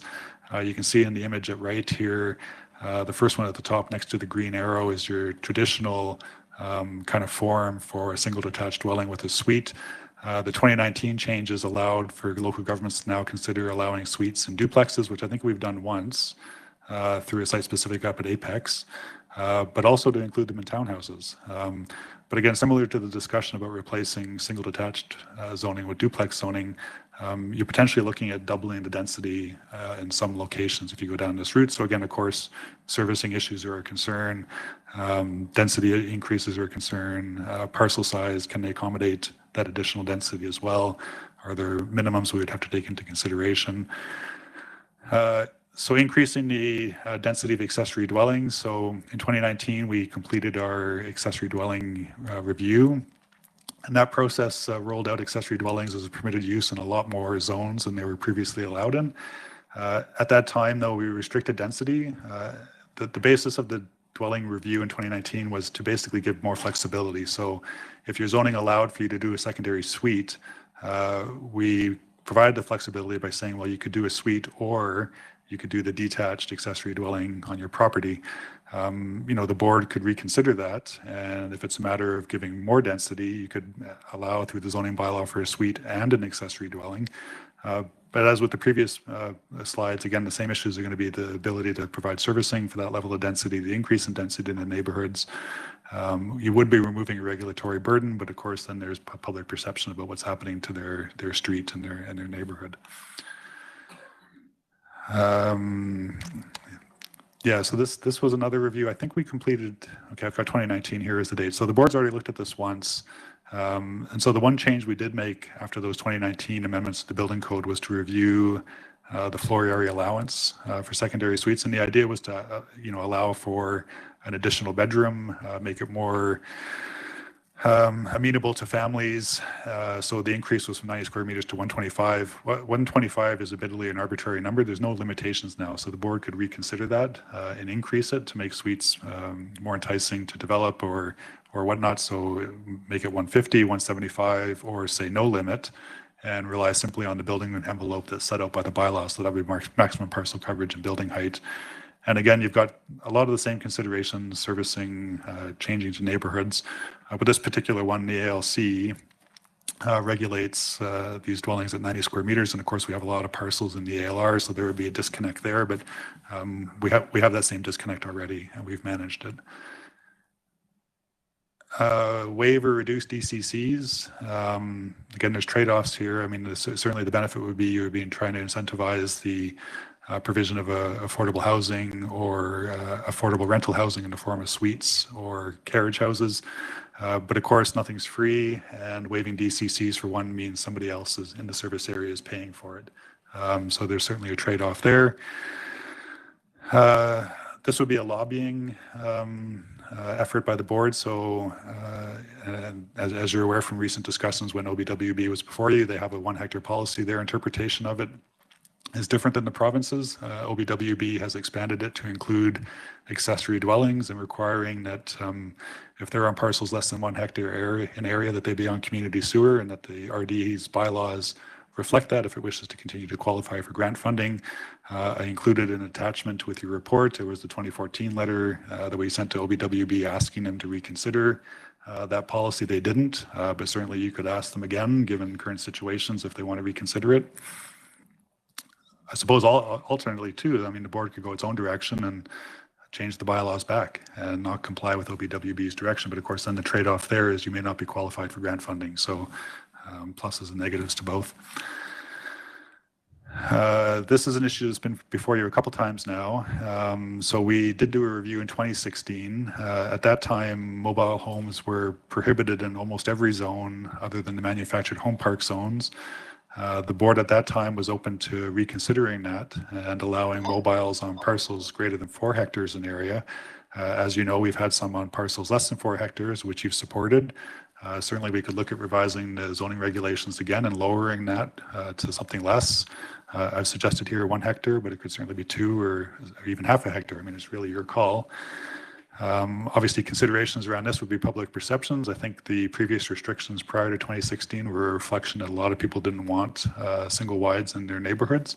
I don't think we've received too much blowback since the 2016 changes, so certainly you could review it again. I'm getting to the end here. So multiple family development permit area. This is one that only exists in Area D, but I will say I think a number of the other OCPs do speak to being open to considering multifamily DPs in future for their areas, depending on development. Just a quick review of our files. We've only issued 5, so it's hard to get a sense of what role DPs are playing in terms of development in OK Falls. And this is a very general statement, but I think generally something that's unwanted is what's regulated. And so I guess the question here for the board would be, because form and character is dealing with building aesthetics, but it is presenting a possible regulatory burden to what I think we want to see in terms of higher density development in OK Falls. Do we keep the DP? Do we revise it? Is it more important to remove that burden and try to incentivize higher density developments, or is it working fine the way it is? I suppose the juxtaposition to OK Falls would be Apex, where we do see a lot of medium density development happening, and we do not have a multifamily DP for Apex. And I think this might be my last one in terms of alternate options. So, and this is just more of a flag, because I know with the strategic planning session last week that there was a lot of talk about vacation rentals, and I think it did make the second tier of the list for 2023 business plan projects, but we did do the vacation rental survey. We've got some feedback that we're hoping to bring to you in April. You could certainly put this on as a business plan item, and this review could look at the role that vacation rentals are having on housing affordability and availability within the electoral areas. and also, some of the compliance and enforcement resources that might be needed to take a different direction, depending on how we go with this review. And finally, there is the option of the regional housing strategy. I believe this would be a natural next step after having completed the housing needs assessment in 2021. The RGS already does speak to the benefits of looking at doing a regional housing plan. And again, cognizant of what was discussed at strategic planning last week, that the alternative housing/housing strategy was, I think, one of the top 5 priorities identified by the board potentially for 2023. Obviously, there's considerations here are going to be the cost of such a strategy, the ability to get regional participation. I think we had 3 or 4 member municipalities in the housing needs assessment, so we would be interested in seeing if they want to participate in the strategy, if this is the board's direction. And then, of course, then the trade-off, though, is the benefit. We would be doing another study. I've got the examples shown here with the images of Central Okanagan and North Okanagan. They both did regional strategies. Again, I don't want to prejudge what ours might look like, but their strategies seem to speak a lot to striking task forces related to housing, lobbying senior levels of government, and maintaining databases for use by residents. So I'm not sure how much value that would be to the board, but it's certainly an option. And next steps. Sorry, and just thinking, because this was an item for information, I suppose setting final priorities for 2023, completing 2022 plans, and then if there is a desire to see additional information on some of those other options I presented, we could certainly bring that back to the board, but I just wanted to flag that it probably wouldn't happen until later in the year, because we are trying to focus on RGS, Area E, ESDPs, and everything else on the list to get that done before we start your next round of projects. So that's it for this presentation. Happy to answer any questions you might have and move on to the next item. Thank you. Can we take the presentation down, please? And are there any questions for Mr. Garish? Director Federico. Thank you. And Chris knows that, Mr. Garish knows that I wasn't going to let this go without speaking to it. And I think most of the board knows that. So I don't even know where I want to start or go with any of this. There's lots of great suggestions in there, but a lot of it has to do with building foundation homes. And that's not necessarily affordable or attainable for a lot of people.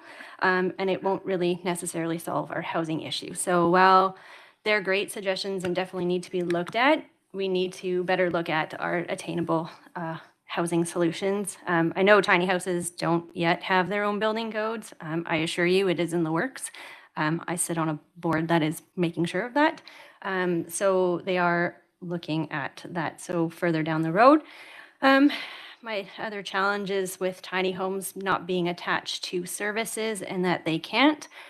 We just approved in Naramata on the water because a house could not put in a septic system because they are right on the water. So what was suggested by Interior Health? A holding tank. So if a foundation home is welcome to have a holding tank, then why is that not being an offer to a smaller home that may just happen to be on a chassis? So I don't believe that there are no options for that. RVs have holding tanks, tiny homes can have holding tanks, they can be pumped out, they can be connected to water. Most who live in a tiny home don't want to live in filth, so they will find appropriate ways to dispose of that. So, we put a lot of time and effort and money into looking at invasive species and other options around the region. My strong feeling is that we need to look at housing. We need to look at affordable and attainable ways to do that, and that may not be a foundation home. So I'm more than happy to help you with more information on tiny homes and attainable housing, and what information can be supplied. But I strongly feel that we need a regional housing strategy. We strongly need, and task force would be wonderful, but we do need to continue to look at affordable, attainable options. Thank you, Director Federico. Director Barkhouse. Director Barkhouse? Thank you, Mr. Chair. I have to agree with Director Fuego's comments. I felt like I was sitting at home listening to my wife telling me about all the advantages of tiny homes and options for sewage disposal and the things that are possible now that I don't know if they've been embraced in our area. And besides that, there was a lot of other great suggestions there. My suggestion is try not to deal with all of them at once. Maybe the staff could bring forward one thing and then another, because there's some people will like some things and some people will not like others for their areas, and it's hard to do an all-encompassing kind of a change. So perhaps it's something that can be chipped away at. Thank you. Thank you, sir. Director Van Alpen. Thank you, through the chair. Just more comments than anything, I guess, but just if I get some clarifications on ATCO and Britco style buildings that are CSA approved, do they need a permit? A building permit? Mr. Garish.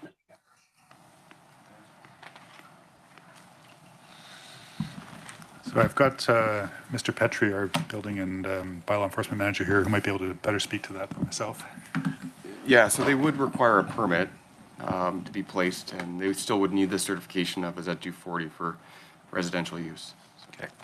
And then if I may, further to the great organization OBWB with their 1 hectare ruling, I'd like to have a further conversation about that.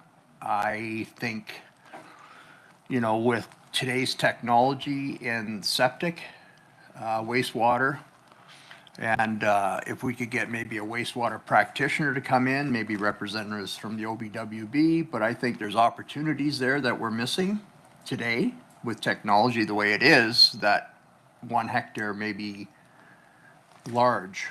And I think there's opportunities there to do some more infill. We've run into this, we've run into this at City Council in Summerland. Councillor Barkle can attest.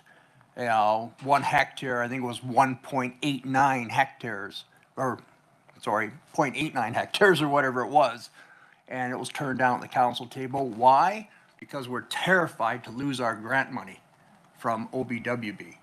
And I just think it's a real shame. And I think with, like I say, today's technologies, there's ways we can work around this, and it still protects the Okanagan region, the Water Basin Board, right?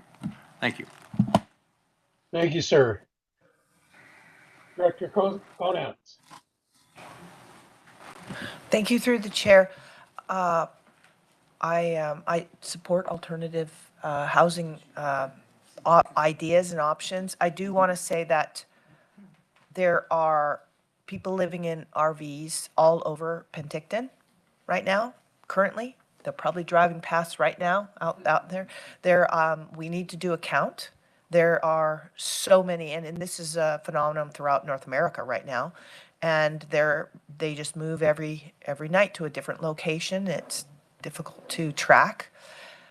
But I think it needs to be accepted because there's a huge shortage of sand dumps in this area. So anyone who camps around here knows that, I believe, except for the private campgrounds that are pretty exclusive right now in the Okanagan, I believe there's one in Penticton, and there's a rumor that that's not going to be there very much longer. There's one in Summerland, because thank you, Director Van Alphen, because we go there when we aren't able to get into the one here in Penticton, we drive to Summerland. But as I said, in Penticton, the one that we have is predicted, and we'll see, to possibly close soon, or that's rumored, which would be a terrible detriment. So what are these people doing? I know I have seen them along the road pumping out their systems.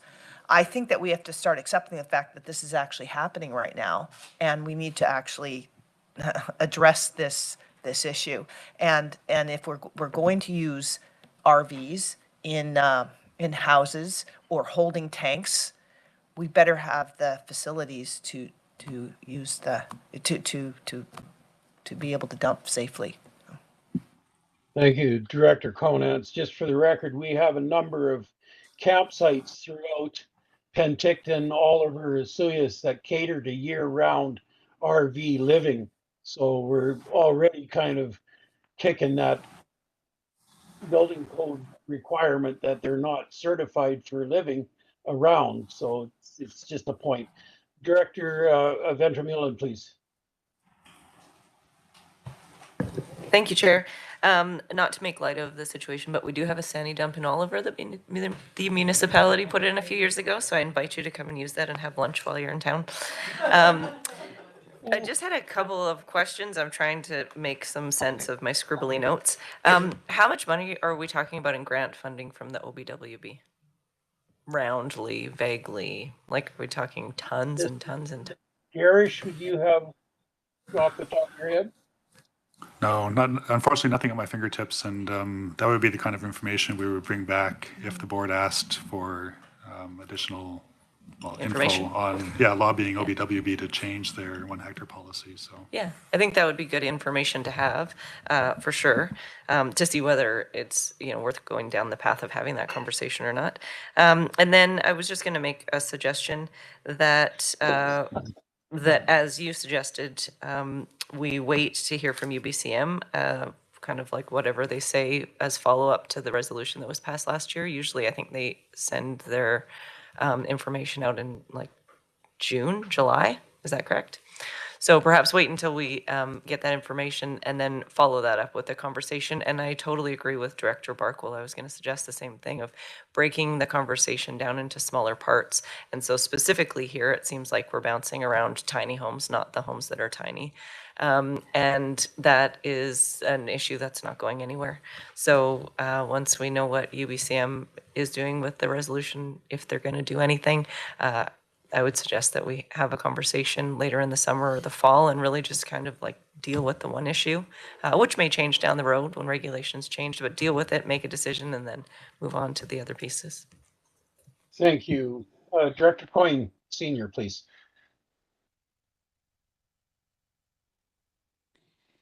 Yeah, so I'd really like to say thanks to Chris and his crew for what they've done here. I mean, I can't imagine how much time went into this project because it's been a couple of years and it's just gotten bigger out here since it started.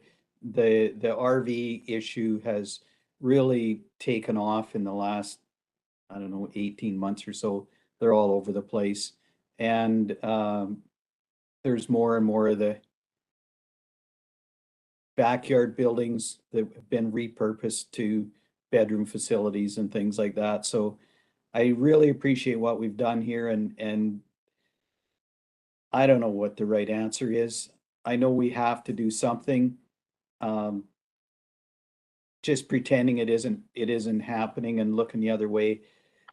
What if somebody gets hurt? Do they have recourse to us? I know we only act on complaint driven, but we need to develop as a board, we need to develop some sort of a policy so that we can move forward on this. And again, I'd like to say thanks for all the work that's gone into this project. Thank you. Thank you, Director Coyne. Director McCordoff, please.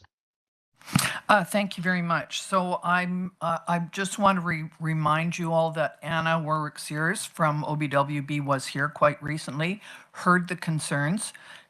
She is very good at looking at those things. She's a doctoral she is a doctor, so she knows all that stuff. My biggest concern is the safety of these systems when you put them in. And we're looking at the protection of the lake. And if we see people with, RVs and these types of things, or even having a home on the lake with a system, a dumping system there and a holding tank, how do we know that isn't just, gee, I haven't got time to go, so we'll dump it into the lake? And that's a huge concern. And so I think you're asking about some of the grants. There are the sewerage grants that are given out by OBWB and the other grants, like the specific ones, I can't remember the name of them, but they're specific, but they're not a lot of money. And you can apply for them yearly. Sewerage grants are really not a ton of money. So it likely isn't I mean, you won't be able to apply for them until it changes at OBWB, but I'm not sure that you're going to be losing a whole ton of money. However, we're really looking at the health of the lake and our invasive species, and if we get that into our lakes and we ruin our lakes, we might as well all move. So I just think that we need to be really careful about how we proceed with this. Thank you. Thank you, Director McCordoff. Director Monteith. Through the chair, maybe I missed it in the presentation, but have we benchmarked what other regional districts are doing with tiny homes? Have we looked at that? Mr. Garish, please. Not yet. And again, depending on what direction the board comes out with on the various options before, if you asked us to bring back more information on what you can do with tiny homes, we would start doing that. I have a follow-up. Yeah, go ahead, Director Monteith. Thank you. I do feel like that would be great information. So if we know what our peers are doing in other regional districts, then that might help us come up with better ideas. So I would like that information. Thank you. Director Gettens, please. Thank you, Chair. I think part of what the staff might be looking for is about their timing and when this project can come as part of our strategy. Excuse me. And just that looking at a housing strategy, and the recommendation here is in 2024, just because we've got so many outstanding projects that we're still working on. So I'm a big supporter of affordable housing, without a doubt. And there is something that we need to take a look at.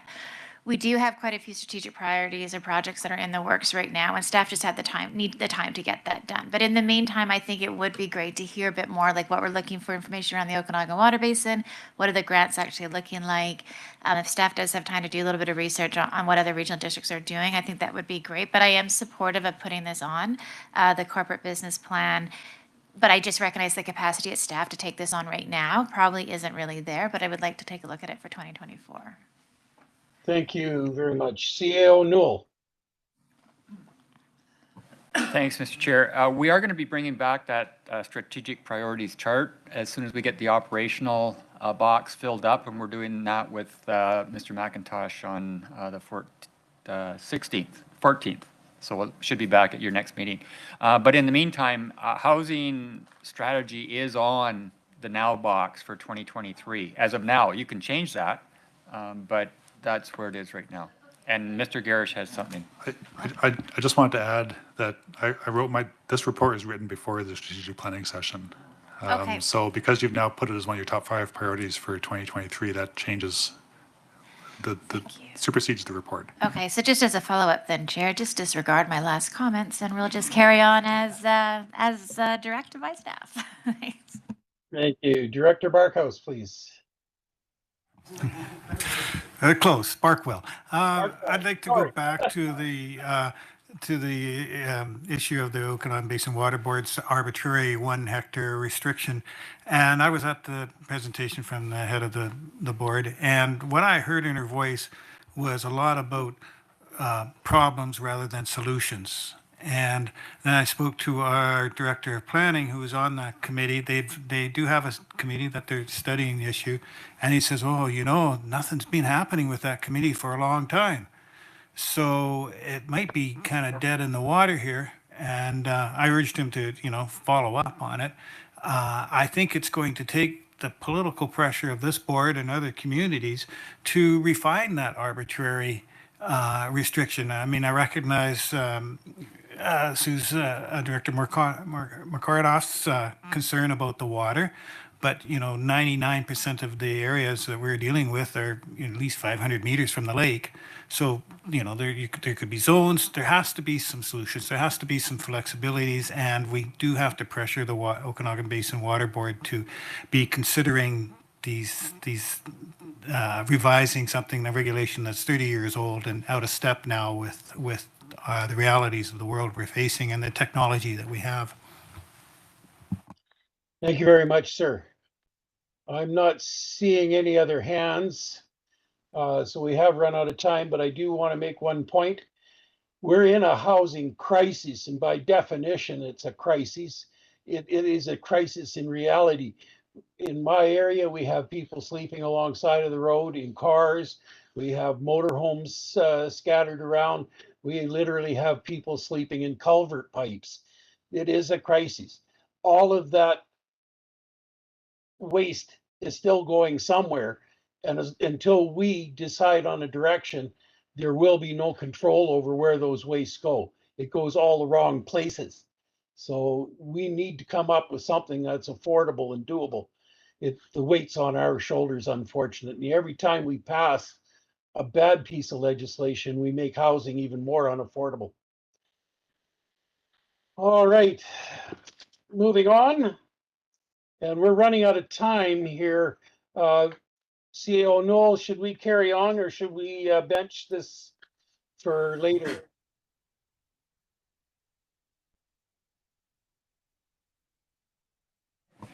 There is this next one on poverty reduction does have a deadline of March 17th, Mr. Chair, but we do have a meeting on the 16th, so that's cutting it close, but we could defer the rest of them.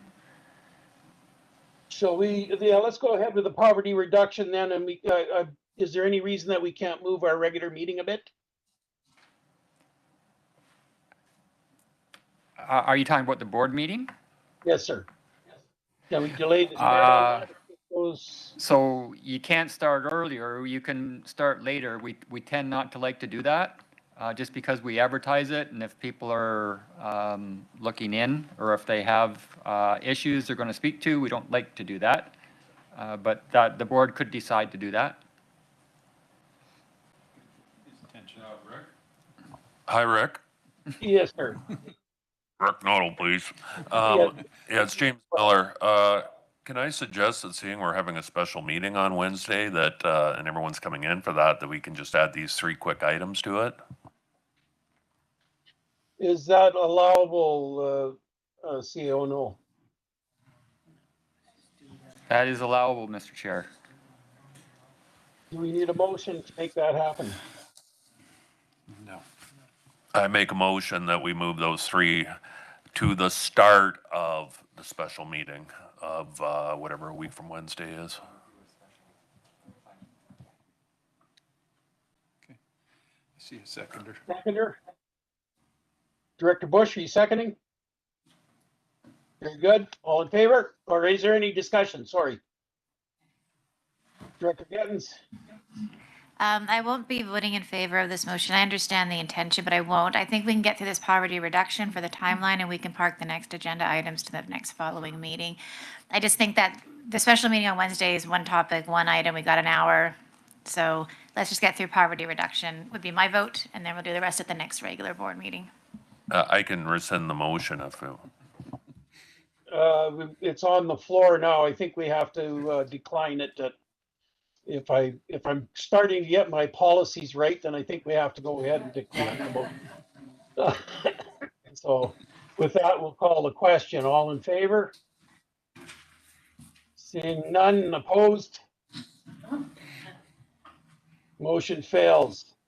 Let's carry on then with the poverty reduction portion of this. CAO Noel, would you care to enlighten us? Not me, Mr. Chair, but Mr. Garish would. Thank you very much, sir. Mr. Garish. Great, thank you. And I'm actually going to pass this over to Fiona. And I think, Fiona, you'll have to get Adam or prompt Adam to move through your slides. And if you can go fast, that'd be great. Yeah, I'll do my best to go through quickly. All right. So this stems out of on January 19th, the director's motion was put forward that the RDOS submit a grant application to the Poverty Reduction Planning and Action Program under Stream 1, Poverty Reduction Plans and Assessments, and that the RDOS provide overall grant management. And then the board further resolved that the matter be postponed until administration can provide more information, which is what I'm here for today. So just to give some background on how this grant opportunity came about, in March 2019, BC adopted its first ever poverty reduction strategy called Together BC, which aimed to be a starting point for delivering on targets that were introduced by the 2018 Poverty Reduction Strategy Act. and to generally provide a framework for local governments to implement local actions across 6 priority areas that were identified as having positive impacts on poverty. Next slide, please.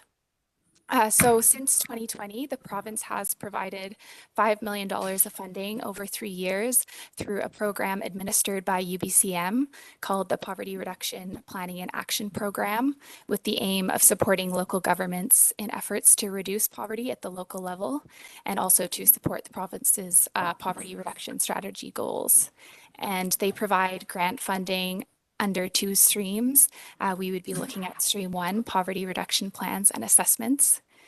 So all local governments in BC are eligible to apply, and they can apply individually or partner with other local governments on a regional project. And to qualify for funding, you have to demonstrate how the proposed activities will reduce poverty at the local level in one of those 6 priority areas that were on the previous slide. So if you were to apply as an individual applicant, you could receive up to $25,000 funding, or if you partner with other local governments on a regional project, the funding availability goes up to $150,000. So just in terms of application requirements and timelines, the application deadline for the 2023 intake is quickly approaching, being March 17th. And just the point of this slide is to highlight that if we do want to pursue a regional project and partner with any of the member municipalities, in addition to the regular application requirements, we do also require a council resolution that indicates support for the primary applicant, which would be the RDOS, to apply for, receive, and manage the grant funding on their behalf. Next slide, please. And in terms of project timeline, so that application deadline is March 17th. Then we would be notified 90 days from that date, so about end of June if we have been approved for funding. And then we would have 1 year to complete all funded activities. And 30 days after that 1 year period, we need to submit a final report to UBCM.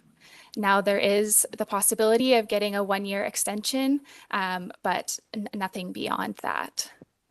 So just to give an idea of what kind of recommendations or action items might come out of this sort of project, we took a look at the regional district of Kootenay boundary, and the full list of recommendations was included as an attachment on the board report. But I just wanted to point out that as we went through these recommendations, we were noticing that several other recommendations in the RDKB report are things that are already included in other RDS projects or policies. So for example, there's a mention of the housing strategy, which is, of course, a topic that Chris was just discussing regarding a regional economic development strategy. This is a policy that's already contained in the regional growth strategy, and as well as some actions related to public transport. We have some similar statements as well in the RGS bylaw. And in addition to those on the slide, there's other projects related to food security and relating to work with First Nations and Indigenous communities, which I think some of our other RDOS departments like community services or legislative services might have different future projects or things that they're working towards in those areas already. So as far as adding a poverty reduction project as an additional project for 2023, one of the challenges that we have with requests for additional projects, as I'm sure you are all aware now, is just existing capacity and resources within the department. So we do already have a number of fairly substantial projects that are on the go. These 3 being the main ones, and some of which have been around for a number of years, and we're really hoping to get across the finish line this year. And in addition to these 3 listed on the slide, there's quite a lengthy list of other projects that are ongoing or that we haven't even started yet. And my understanding, while I haven't been present at the recent strategic planning discussions, I understand that so far the poverty reduction grant hasn't come up in those conversations as a priority for this year. So given that the application deadline is so near, something to be aware of is that I don't believe there would be sufficient time to obtain the necessary council resolution to pursue a regional project this year. So if we were to apply for the 2023 grant, that would limit our funding to $25,000. And just to note that given existing staff resources, this also wouldn't be enough money to hire any sort of consultant or anything like that to assist with the project. So based on that, the staff recommendation is that we defer this project to 2024 application intake. This would give us time to discuss with the member municipalities about pursuing a regional project, kind of highlight what are those activities that we do want to pursue through this project, create our detailed budget and in collaboration with our finance department, and hopefully just overall be able to pursue a more comprehensive project than might be possible in this shorter timeline or smaller budget. Thank you.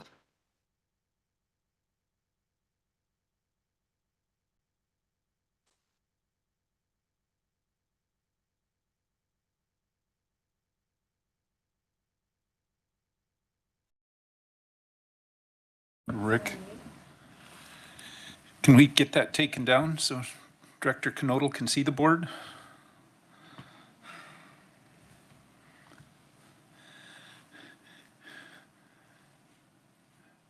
We're not hearing you, Director Knodel. I see no hands at the board and I see no hands on the electronic at this time. So would anyone care to make the administrative recommendation, please?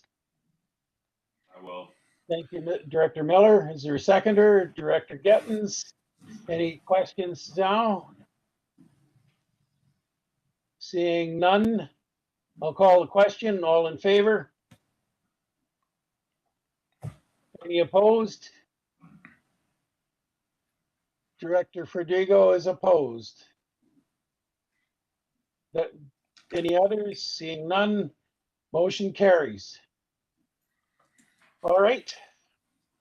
Director Bush. Yeah. I was just wondering if we could consider moving the rest of this committee meeting till next Wednesday. Absolutely, sir. We just did. Next. Vote for my motion. We just did that. Yeah, we're going for lunch now, so I'll make it a 15-minute lunch. That's enough for me to catch my coffee. You guys, you can eat at your table. Need a motion to adjourn? Moved, seconded, moved by Director Gettin, seconded Director McCordoff. All in favor? Any opposed? Seeing none. Bush is opposed. Okay, I believe lunch is here, so we're back here at 12:30. So eat quickly.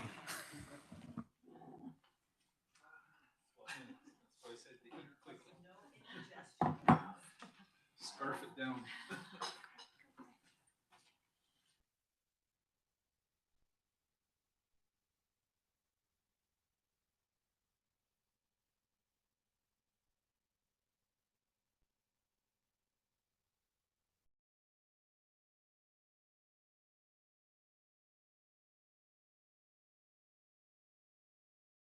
Help minimize animosity. You're not necessarily always going to go over and chat with your neighbors about that. So I'll leave that on the floor, but that was my main reason for denial.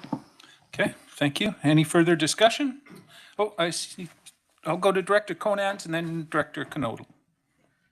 I just want to remark on that through the chair, and I know I don't have a vote on this as municipal director, but I do want to say that I think the difficult thing about this is their family can have as many people as they want over week after week. But the minute a dollar changes hands, that means that they're not allowed to have an Airbnb anymore. But they can continue to have 17 friends over, which we all should be able to have summer parties as much as we want. So I think that really needs to be there needs to be, you really need to understand that no matter what, that may be a very noisy house because it's a big family. It's a couple of families probably. And so I think it's not going to necessarily stop the noise that those neighbors are complaining about. It's a valid point. I'll go to Director Knodel first and then back to you. Yeah, it's kind of like Director Conant's kind of stole some of my thunder.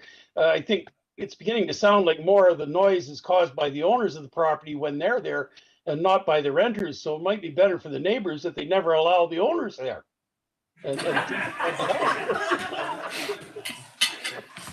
Just a thought.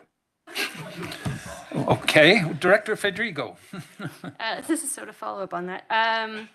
The house was actually occupied by a family previously who had 4 boys, teenage boys. So it's been a customary that it's been a very loud and noisy space. So one of the comments that I received was when the property came up for sale, we actually gave a sigh of relief thinking we may have some quiet owners for a change. But as you know, it was not to be. It was disheartening when we realized it was going to be a vacation rental. So it is the nature of the house, and I appreciate that. So, and also in a guest review in there was one guest review said it was a mini resort, pool with mini slide, fire pit, and owners provide blankets and Bluetooth speakers for outside. All right.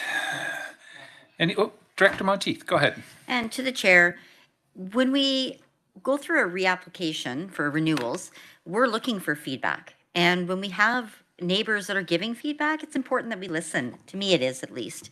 You know, when they put their name forward as a complaint, they're putting their name forward. That means something, and it means something to me. So I know that it's hard when, as a homeowner, we want to be able to use our homes. We want to be able to have that income. But if it's impacting our community, I'm going to listen. So I do support the motion. Just on that feedback. And I think that anybody that has a vacation rental should be making sure that their tenants that they have at the time are being respectful to the community. So I am listening. Okay, any further discussion on this? Your hand is still up there, Director Knodel, or is that leftover or a new question? Oh, leftover, okay. Seeing no more discussion on this one. Am I allowed to respond here at all, or? Is it No, not at this stage. Sorry, it's in the hands of the board. This is a rural vote. I'll call the question on it. Although, and this is to deny, just so everybody's clear. All those in favor? Okay, those opposed?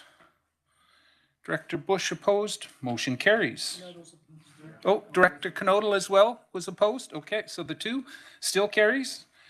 That brings us to item C2, which is a postponement of a bylaw amendment. CAO. Thanks, Mr. Chair.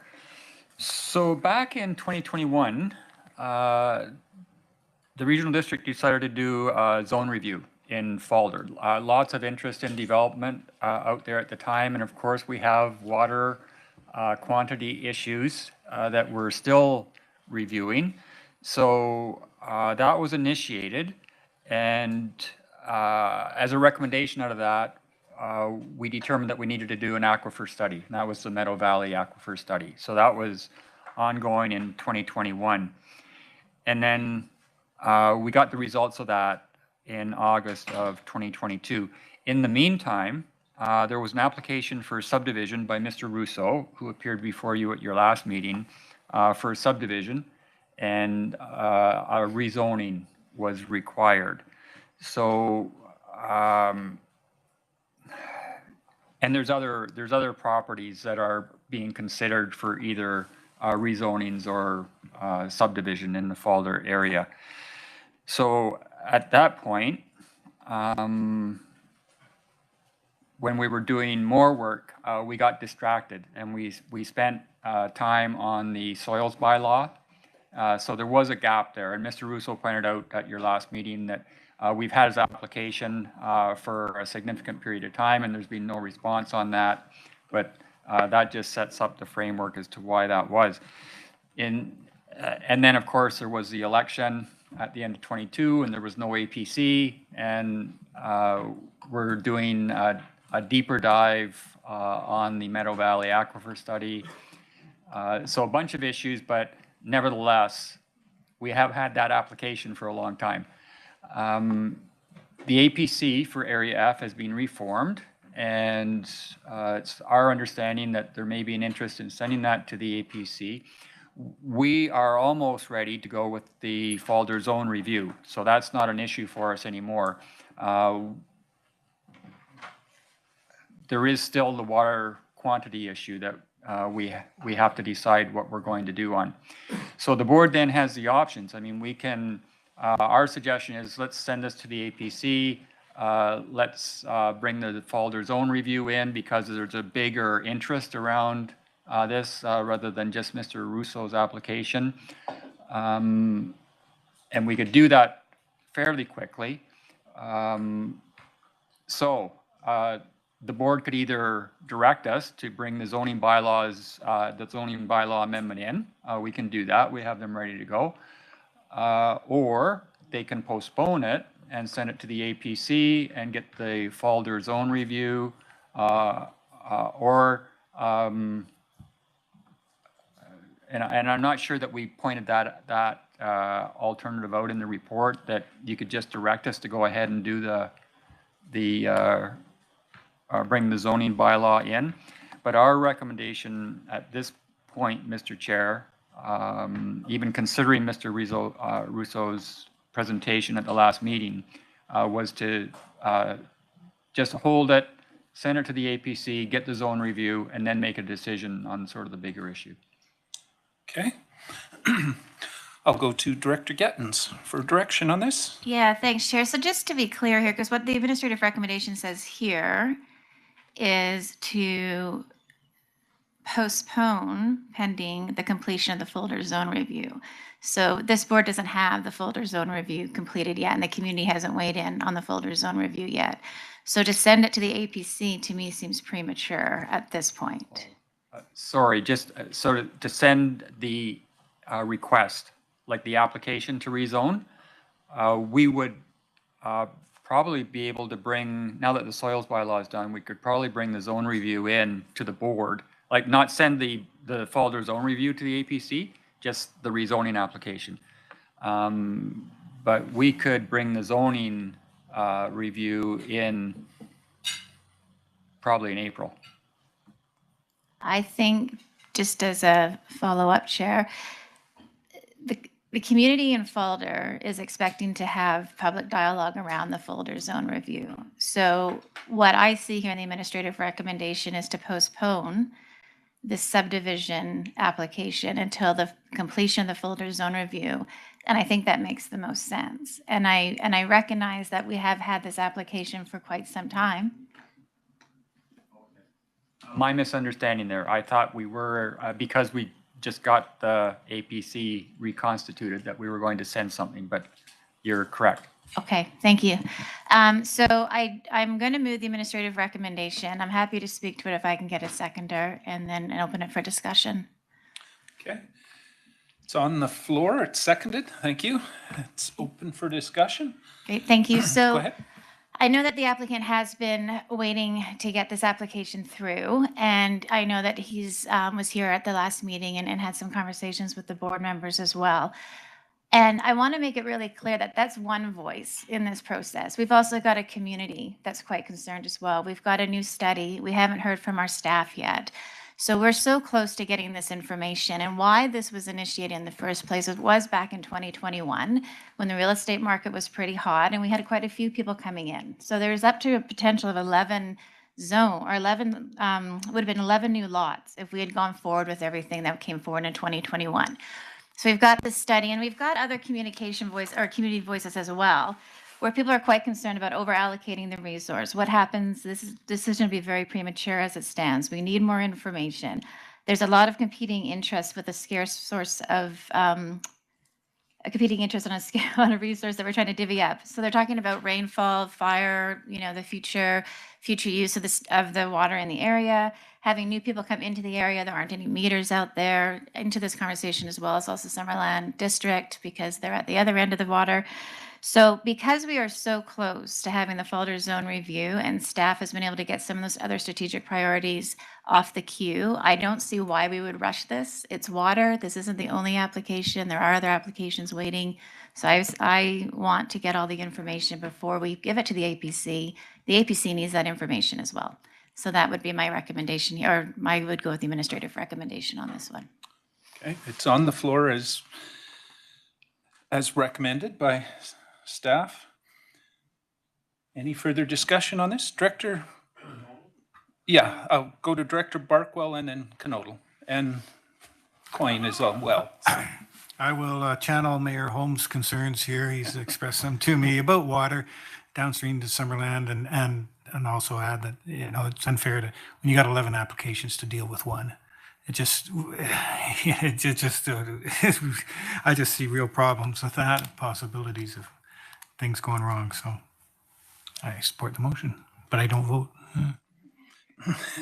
Okay, Director Knodel. I'm a little troubled when we go into extended delays. When this gentleman appeared in front of our board, it seems he's done extensive homework on this. Not necessarily proof of water, but a way better outlay than was given for a number of other concerns we've had, one in the Twin Lakes area where we don't have the assurances of water. So we let that one go ahead, yet we're holding this one up repetitively. And there is a cost to delaying for, long periods of time when someone's trying to get a particular project undergo. I'm a little concerned that we keep delaying. Right now, it sounds like things will move quick, but in our world, things keep getting in our way too. So I'm not supportive of this. Thank you. Okay, Director Coyne, and then I've got you. Yeah, so I'm on the same page as Director Knodel's on that. Now, the other thing that Mr. Russo had brought up was the point, is his property in the Falder Zone review? Because that from when I talked to him, he said it's not, his property's not in that zone review area. Is that correct? I can go to staff and ask that. I'm not sure. Go ahead, Mr. Garish. It's a tough question to answer because, of course, the zone review is still going on and we're incorporating the findings from the aquifer study.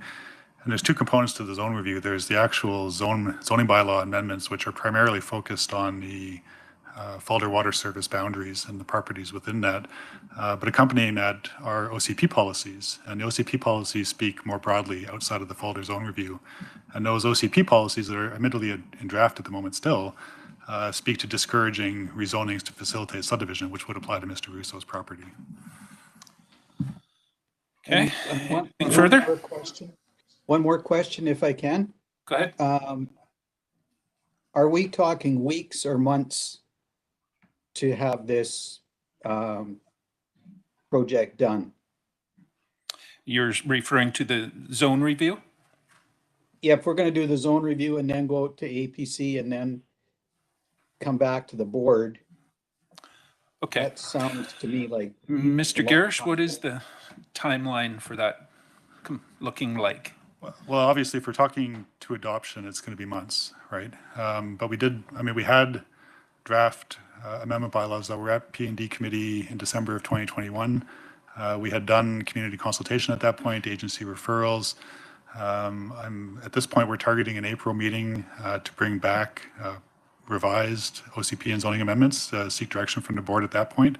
If the board's happy with those bylaws, because of the time that's elapsed, I suspect we would go back to the APC, go back to the public, give them a chance to see what it looks like now, and then bring it back for first reading. So that's why I say it's probably going to be months before it's adopted. Okay, thank you. Anything further, Director Coyne?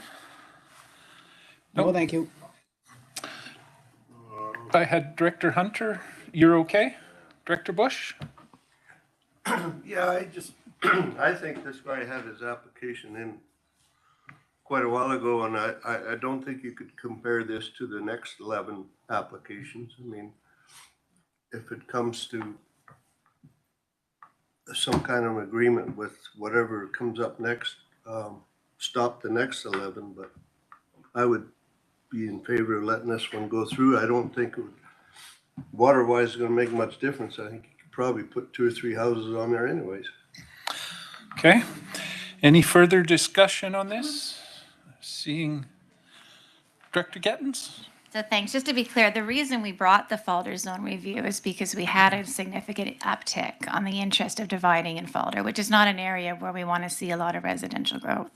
We know that the aquifers are in question. And if this was an easy decision, if it was straightforward, we would have the information already done. But the fact that we've got 2 regional district departments working on this, and they are working on it, we've had tons of discussions about this, it's because it's complex. And once you start to keep chipping away and chipping away, you do have it. You can end up with a situation where there's water scarcity.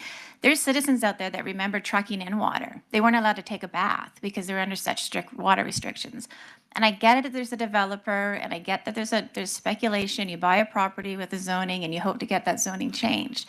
But now's the time to make a decision and approach it as a community and not a one-off of one property and a one-off. We do this before. We did it in Area A not that long ago where we said, no, if we're going to make these changes, it's going to go through zoning, and we're going to do it as a community and not a one-off application. I respect that it's been a while. It took a while to get all the information into the application. We also had an election. We had to reappoint APC members. Area F rushed getting their APC members going. We're all doing the best that we can to get it forward. But at the end of the day, I think the rest of the community's voice is a valid voice. It's not just one applicant. There's other people in the community. And the one last line that I'll just leave you with is the takeaway from the study, and she's talking about the latest Meadow Valley Aquifer, is that careful allocation of water is part of a responsible planning in drought-affected areas like the South Okanagan. That's it. It's water. It's worth a few more minutes of our time to make sure we know what we're doing before we say okay to something. So that's my point. Okay, I see a hand from Director Hunter. I just have a quick question. We keep talking about how it's been such a long time since this application has been in. How long has it been? Like, how long has this guy been waiting?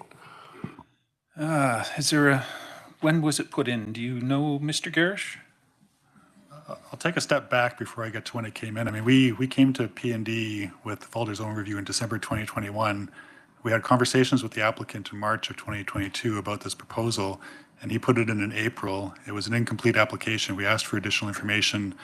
Off the top of my head, I believe we received that in September, but of course then we had the election, APC terms, and everything else that was said about reappointment. Okay.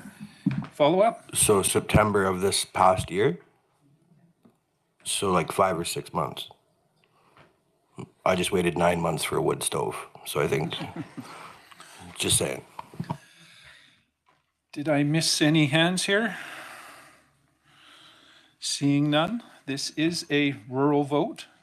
We'll call the question. All those in favor? All right. Those opposed?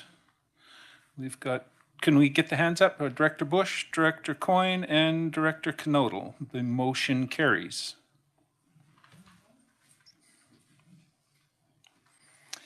Down to C3. You had the opportunity when you addressed the board the last meeting. That was your opportunity to address the board.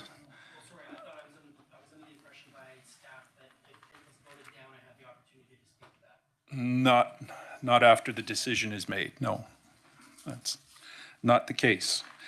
C3, petition to enter sewer service in electoral area D. CAO.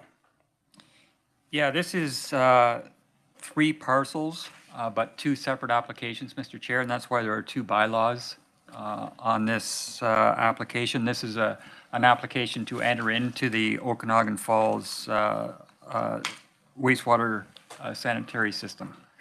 Okay.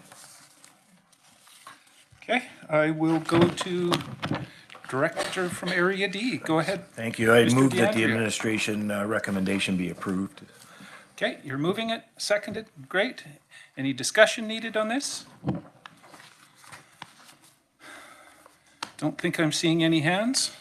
We'll call the question. This is a corporate vote, so all those in favor? Thank you. Any opposed? Motion carries. Over to C4, Soil Removal and Deposit Bylaw, CAO. Yeah, so this is the soil bylaw for adoption, the bylaw notice enforcement bylaw for adoption, and then separately, the procedures bylaw changes for adoption, Mr. Chair. Okay, so there's two separate motions.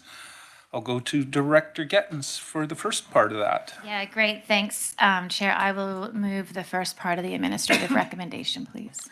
Okay, and that part is the corporate vote, so it's moved. Is there a seconder? Thank you. Any discussion on this? Seeing no hands, call the question. All those in favor? Thank you. Any opposed? That part is carried. Second part, Director Gettens? Yep. I'm assuming you'll move it? I will surely move the second part as well, please. Moved, seconded, thank you. Any discussion needed on this? This is the rural portion of that vote, so all those in favor? Thank you. Any opposed? That motion carries. There were no items from the consent, so that brings us down to community services, the 10-year game plan for parks, trails, and recreations in D1 CAO.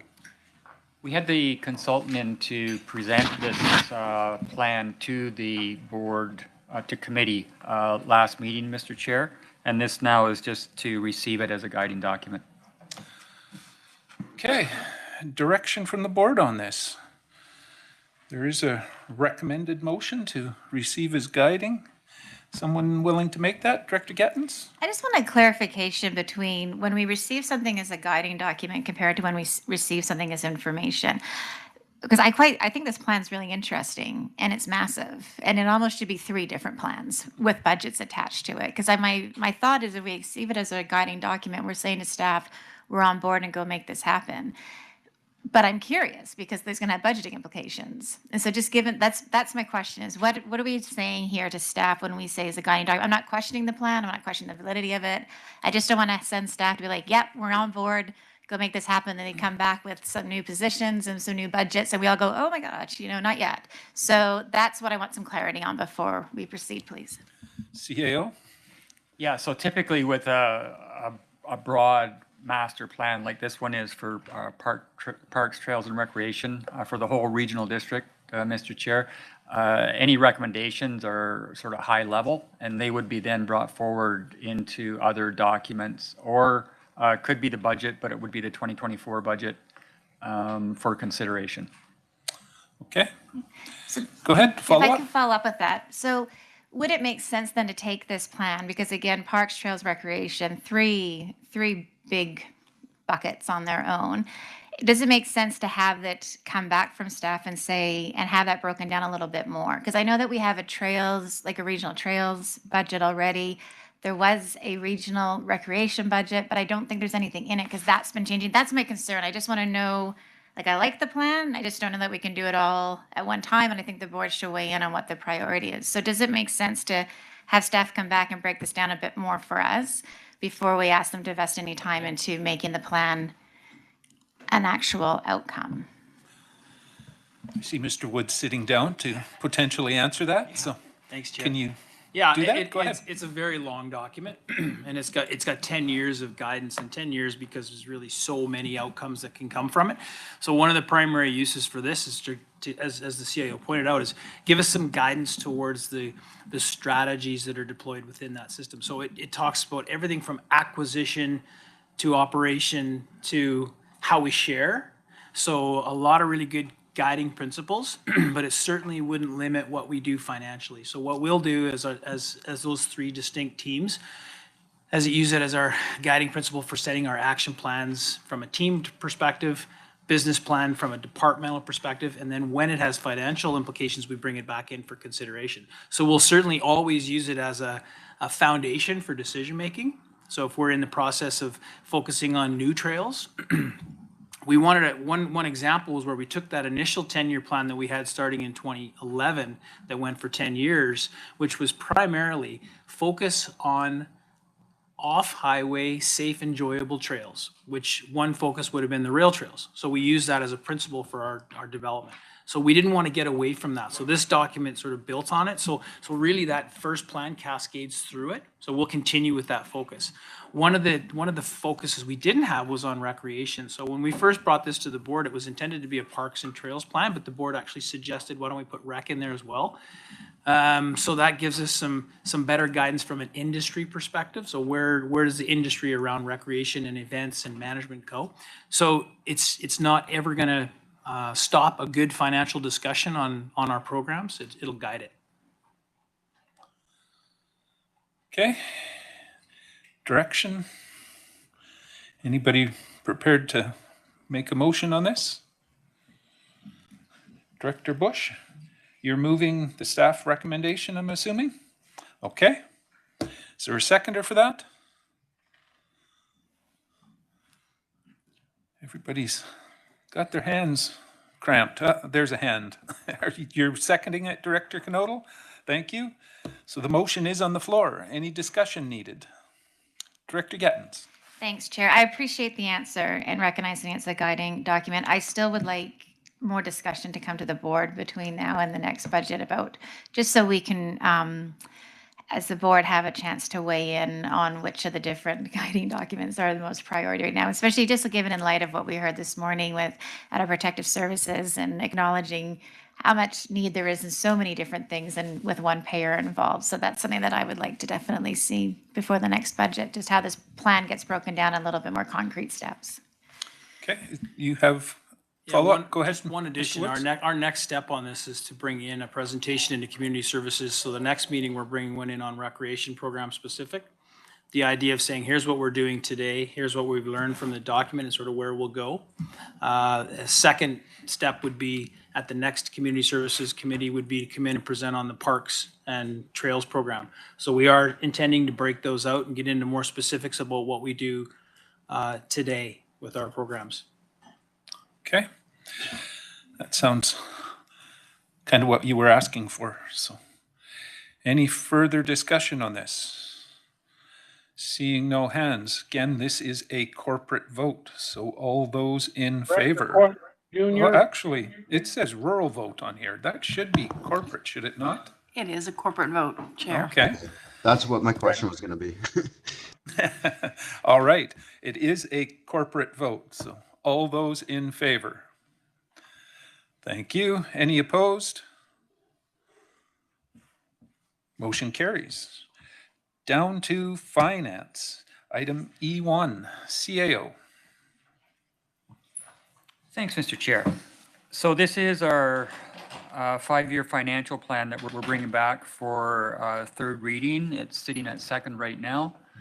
And I understand that there are some additional amendments which were attached as Appendix 1 in the board report. So what we need, Mr. Chair, is somebody to put the budget on the floor for third reading. Mr. Sfino will present on the changes that are proposed at third. So we'll need then somebody to move that those amendments be approved, and then you can do your third reading as amended and then adopt it. Okay. Is there a presentation first from Mr. Sfino? Very, very short. Okay, let's keep it that way and we'll let you go. 6 slides. Perfect. Go ahead. And first of all, thank you. This is for third reading and hopefully for adoption. I presented to the 6 municipalities and a large number of the electoral areas as requested. I took notes of what the biggest issues were. Biggest issues in the areas were transit, where why do we have large buses with so few passengers? Why do we subsidize the passengers? And one other area specific was Apex, where specifically they say they have to pay for transit and they don't have pickup. Also in the Cullean area for the Handy Dart, they do not pick up at the specific address. They have to be met near the highway somewhere.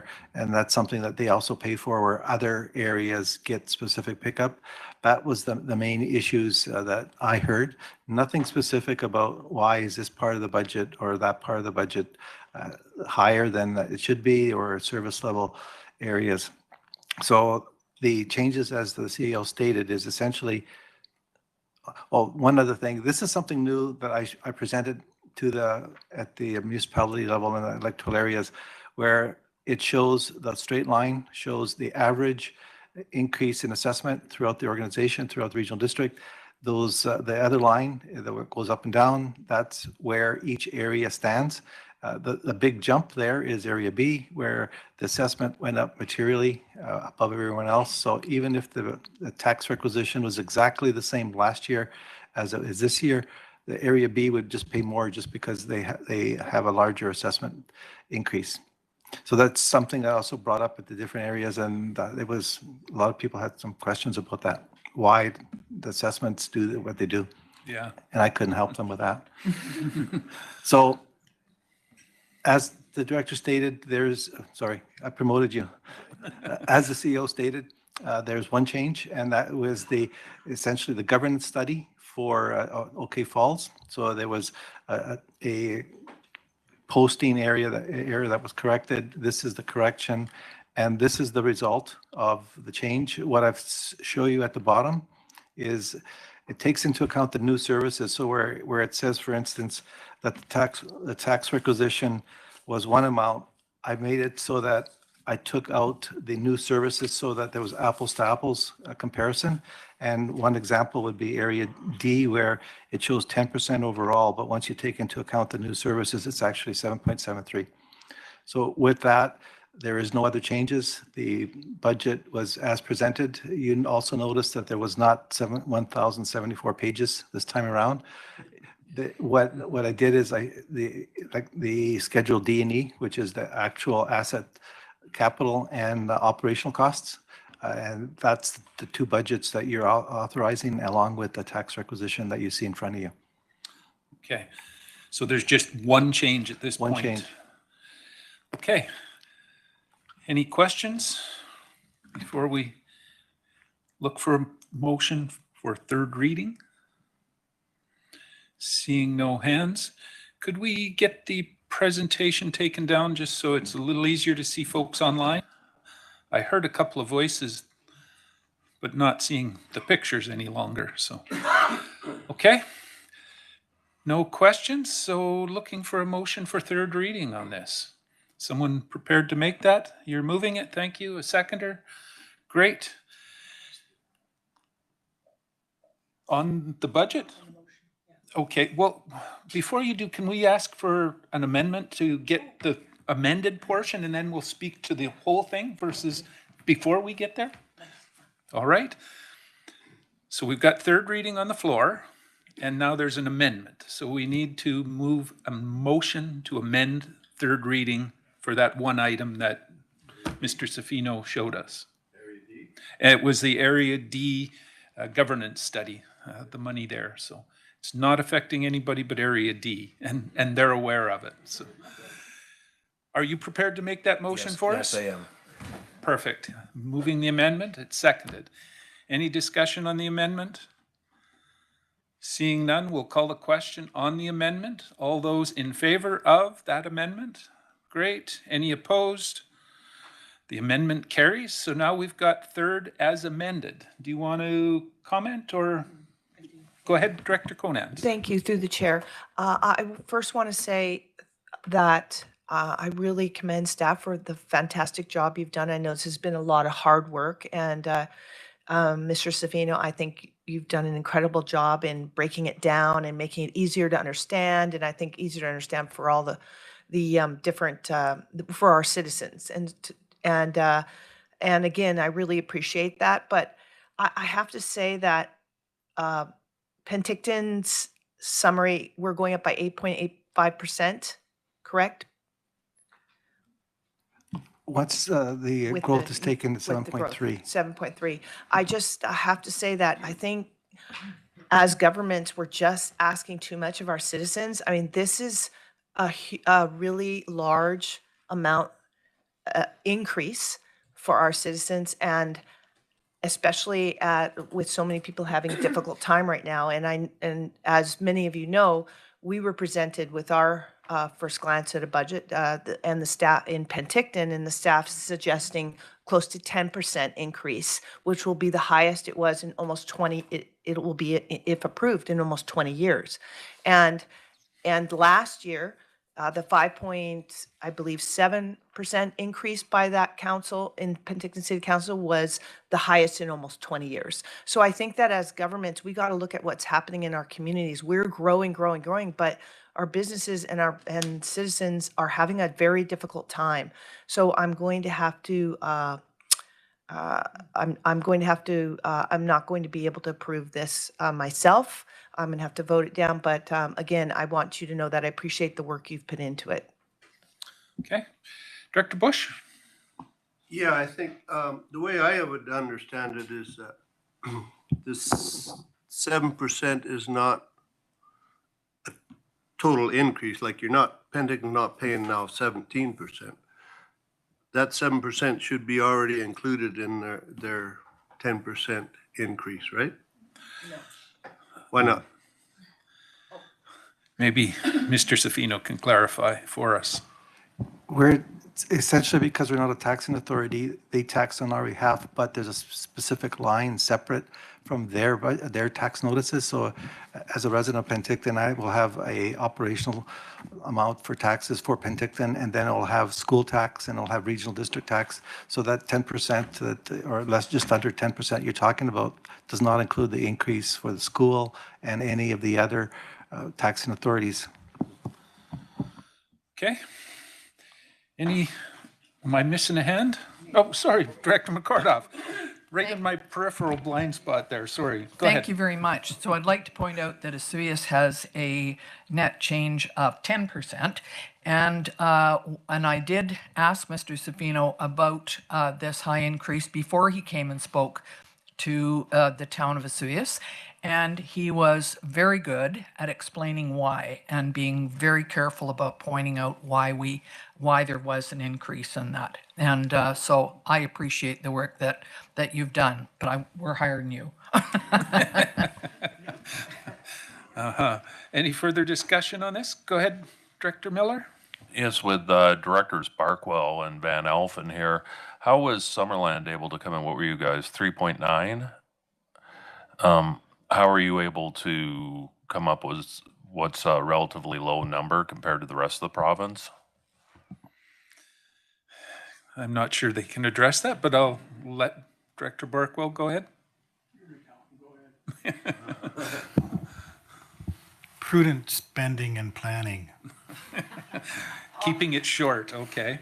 But I would like to take the opportunity to ask if Mr. Savino can explain the percentage increase.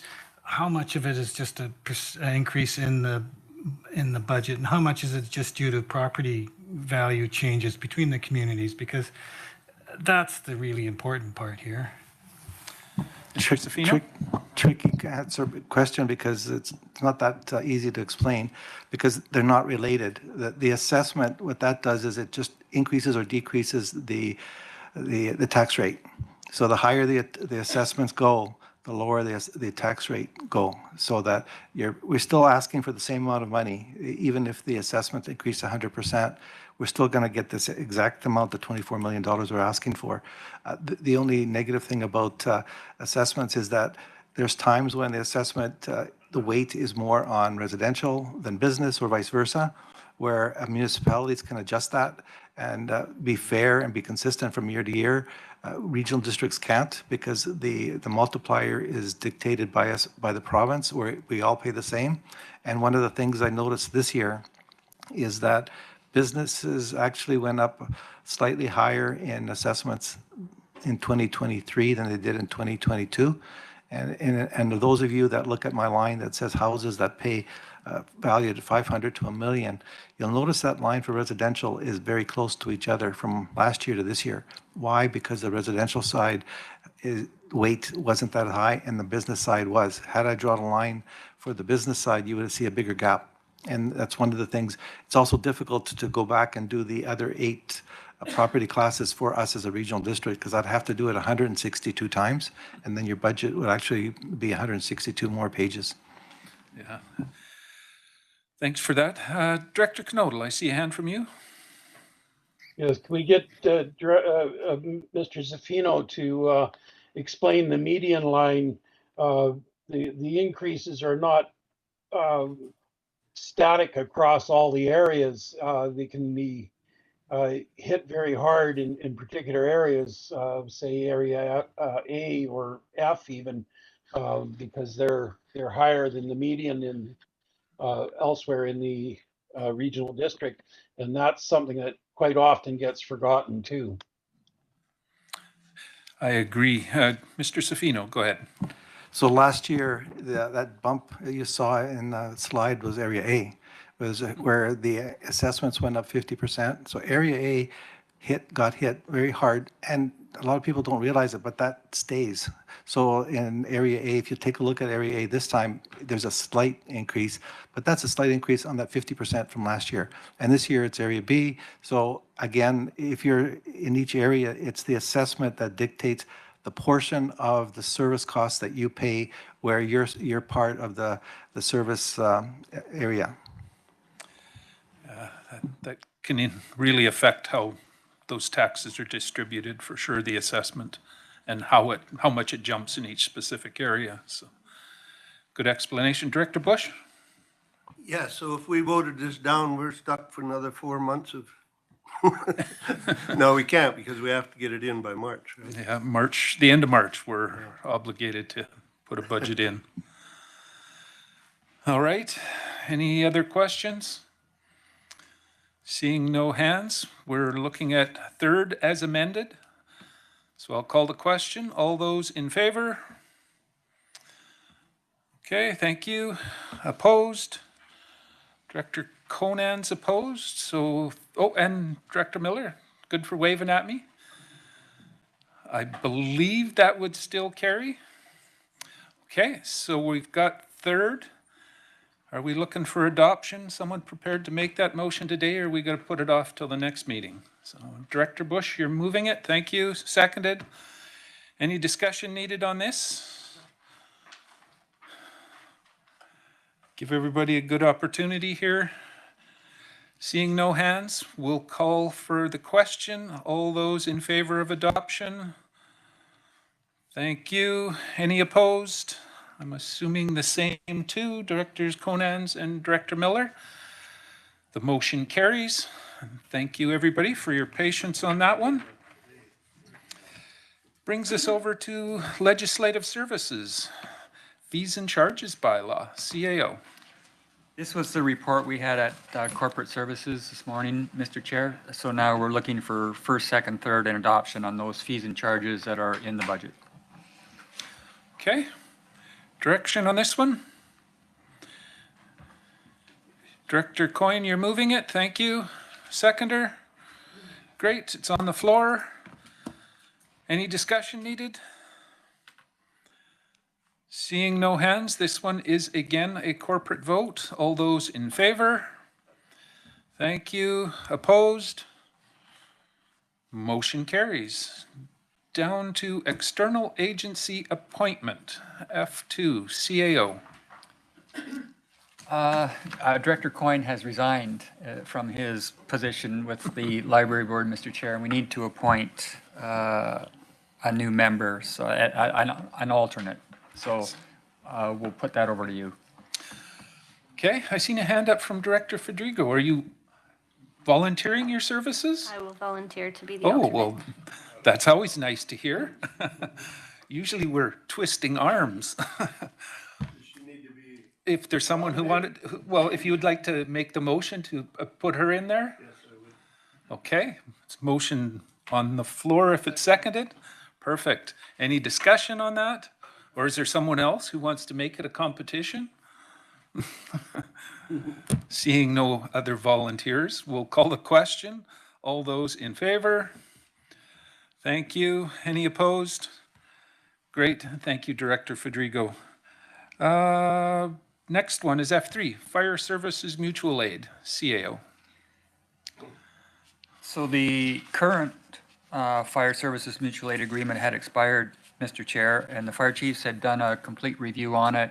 And I believe it's now being circulated, and our member municipalities are all taking that through their boards for permission to sign. So this would be for our 8 departments that we would sign on behalf of. Okay. Looking for a motion on that? Someone ready to move it? Thank you. A seconder? Perfect. You want to ask a question or speak to it? Go ahead, please. Director Fedrigo. Thank you, the chair. It looks wonderful. My only thing while reading through it was, can we make the language a little more inclusive? I don't know if that's something that we have control over, but there's he and / she. Would it be more appropriate to change that to they, their? I'm just throwing that out there. I'm not sure it's absolutely needed, but legally it still gets it the point across that it's who's included in it. Director Coyne, have a hand up. Go ahead. Yeah, some of us have already adopted this at our local board, so you have to take it through the whole process again. I'm not opposed. I'm just saying that we'd have to start the whole process again. Yeah, it's easier to keep it as is for now, but it's a good point to consider for the future. All right. Did I see you wanted? You said what I was Oh, perfect. Any further discussion? Seeing none, this is again a corporate vote. Call the question. All in favor? Thank you. Any opposed? Motion carries. Brings us down to CAO reports. Anything to report, CAO? Nothing from me, Mr. Chair. Okay, other business. Chair's report. I could almost hold off till the next meeting, but I will just mention that the MFA and the Chairs and CAOs Forum is in late March, and I'm attending that on behalf of the board. So other than that, there's nothing from me. Director's motions. Any director's motions today? Director Knodl's got his hand up. Go ahead. Oh, can't hear you, Director Knodl. Thank you. The famous common words of the new era. Your mute button is on. Making a director's motion that the Fire Chiefs Association report to the board. It's arguably the most important service that most of us have, and it's time that we hear from them and get brought up to date on who they are, what they are, and how they're dealing with things. So I'd be looking to have them report on the April 6th meeting. Okay, we can reach out and see if that works for them. But you're making it as a motion, or should that just be? I don't think the board needs to. I've already reached out to them. They're favorable. So if okay, I'll just go to Director Coyne. Go ahead. Did you want that to go to the board, or did you want to go to Protective Services? well, it'd be a report to the board, so it could be during. It would have to be. I guess it would be a report to the board to Protective Services, would it not? Yeah, it is. It's one and the same. So we'll just reach out. We don't need to make that a specific motion unless someone's opposed to it. You can speak up now, and then we can go the route of calling it as a motion. So, all right, that's something we'll do in the future. Director Van Elfen, go ahead. Thank you. Through the chair, it probably not the right time, but I'm going to try a question through our corporate officer. Have we been engaged with our local PIB on this massive celebration that they're going to have, this lake to lake powwow here in Penticton? And I know, if I'm not mistaken, the city of Penticton has contributed the SOEC Center. And I think they're looking for support from neighboring communities. And I'm wondering if any literature has come, and if so, If not, could we ask them if they would be interested in doing a presentation to us? So, nothing has come to us yet, but yes, we could reach out, absolutely. Okay, never hurts to reach out, particularly when we have a reason to do so. It's an opportunity. Anything more under director's motions? Seeing no hands. Board members' verbal updates. Did I miss one? Oh, gosh. My eyes are getting bad, sorry.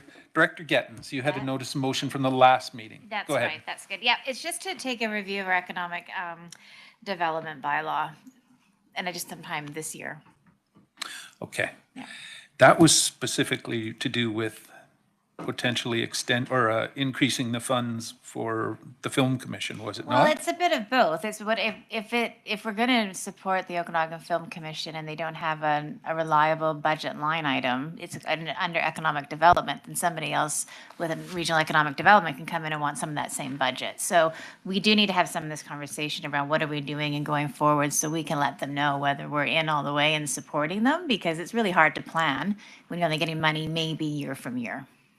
Okay. So you gave this as a notice of motion the last time? Yeah, I'm not so really, are you yeah. prepared to make the motion now? Mm-hmm, yep. You're moving it? Let's move it. All right, it's seconded. It's on the floor. Any discussion needed?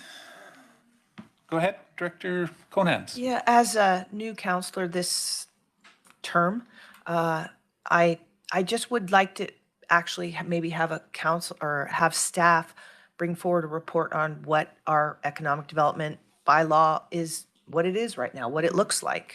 What have we, I thought in my last 4 years ago or before that it actually was a line item at one point. But anyway, if we could have a report on, I'm sure it'll be a quick one and get me up to date, that would be great. Thank you. I don't see that as a bad thing, and probably should be fairly easy to do, but That is the motion, is to review the bylaw. Yeah. And so we get all the information, go through the history of it, figure out where we are and what we want to do with it. Yeah.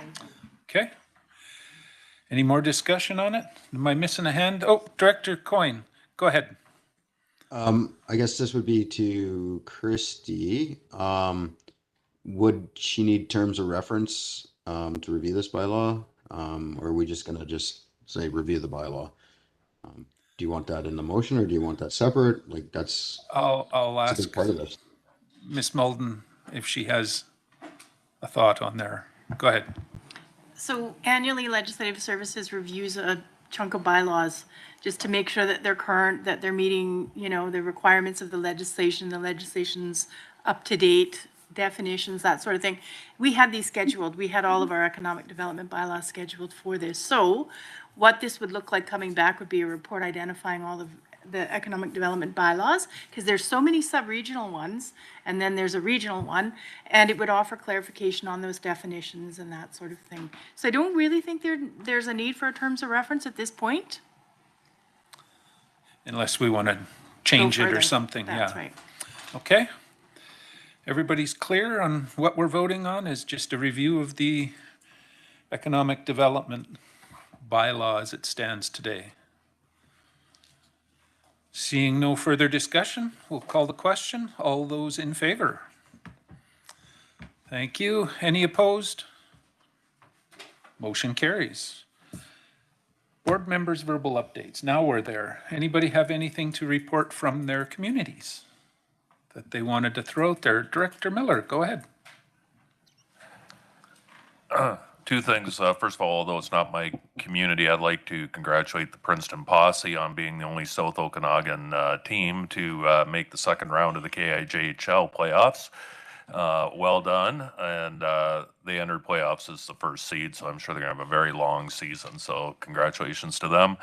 Also, I think this is really important. It hasn't really received a lot of attention, but the Federal Boundary Commission was in town this past spring talking about reviewing the potential boundaries. And I was, asked by Mayor Vasilaki, I was deputy mayor that month, to go and represent the city of Penticton. And I know Councillor Conans and her husband were there, not as city councillors, but and especially Joseph Pierre was there on behalf of the Penticton Indian Band, and he gave an absolutely incredible performance, for lack of a better word. And it's really unusual for the Boundary Commission to actually, once they have a map or an idea in place, to actually, I don't want to say listen to the public, but react on the engagement. And there was a tremendous amount of concern in this riding that Penticton was going to be divided up the middle.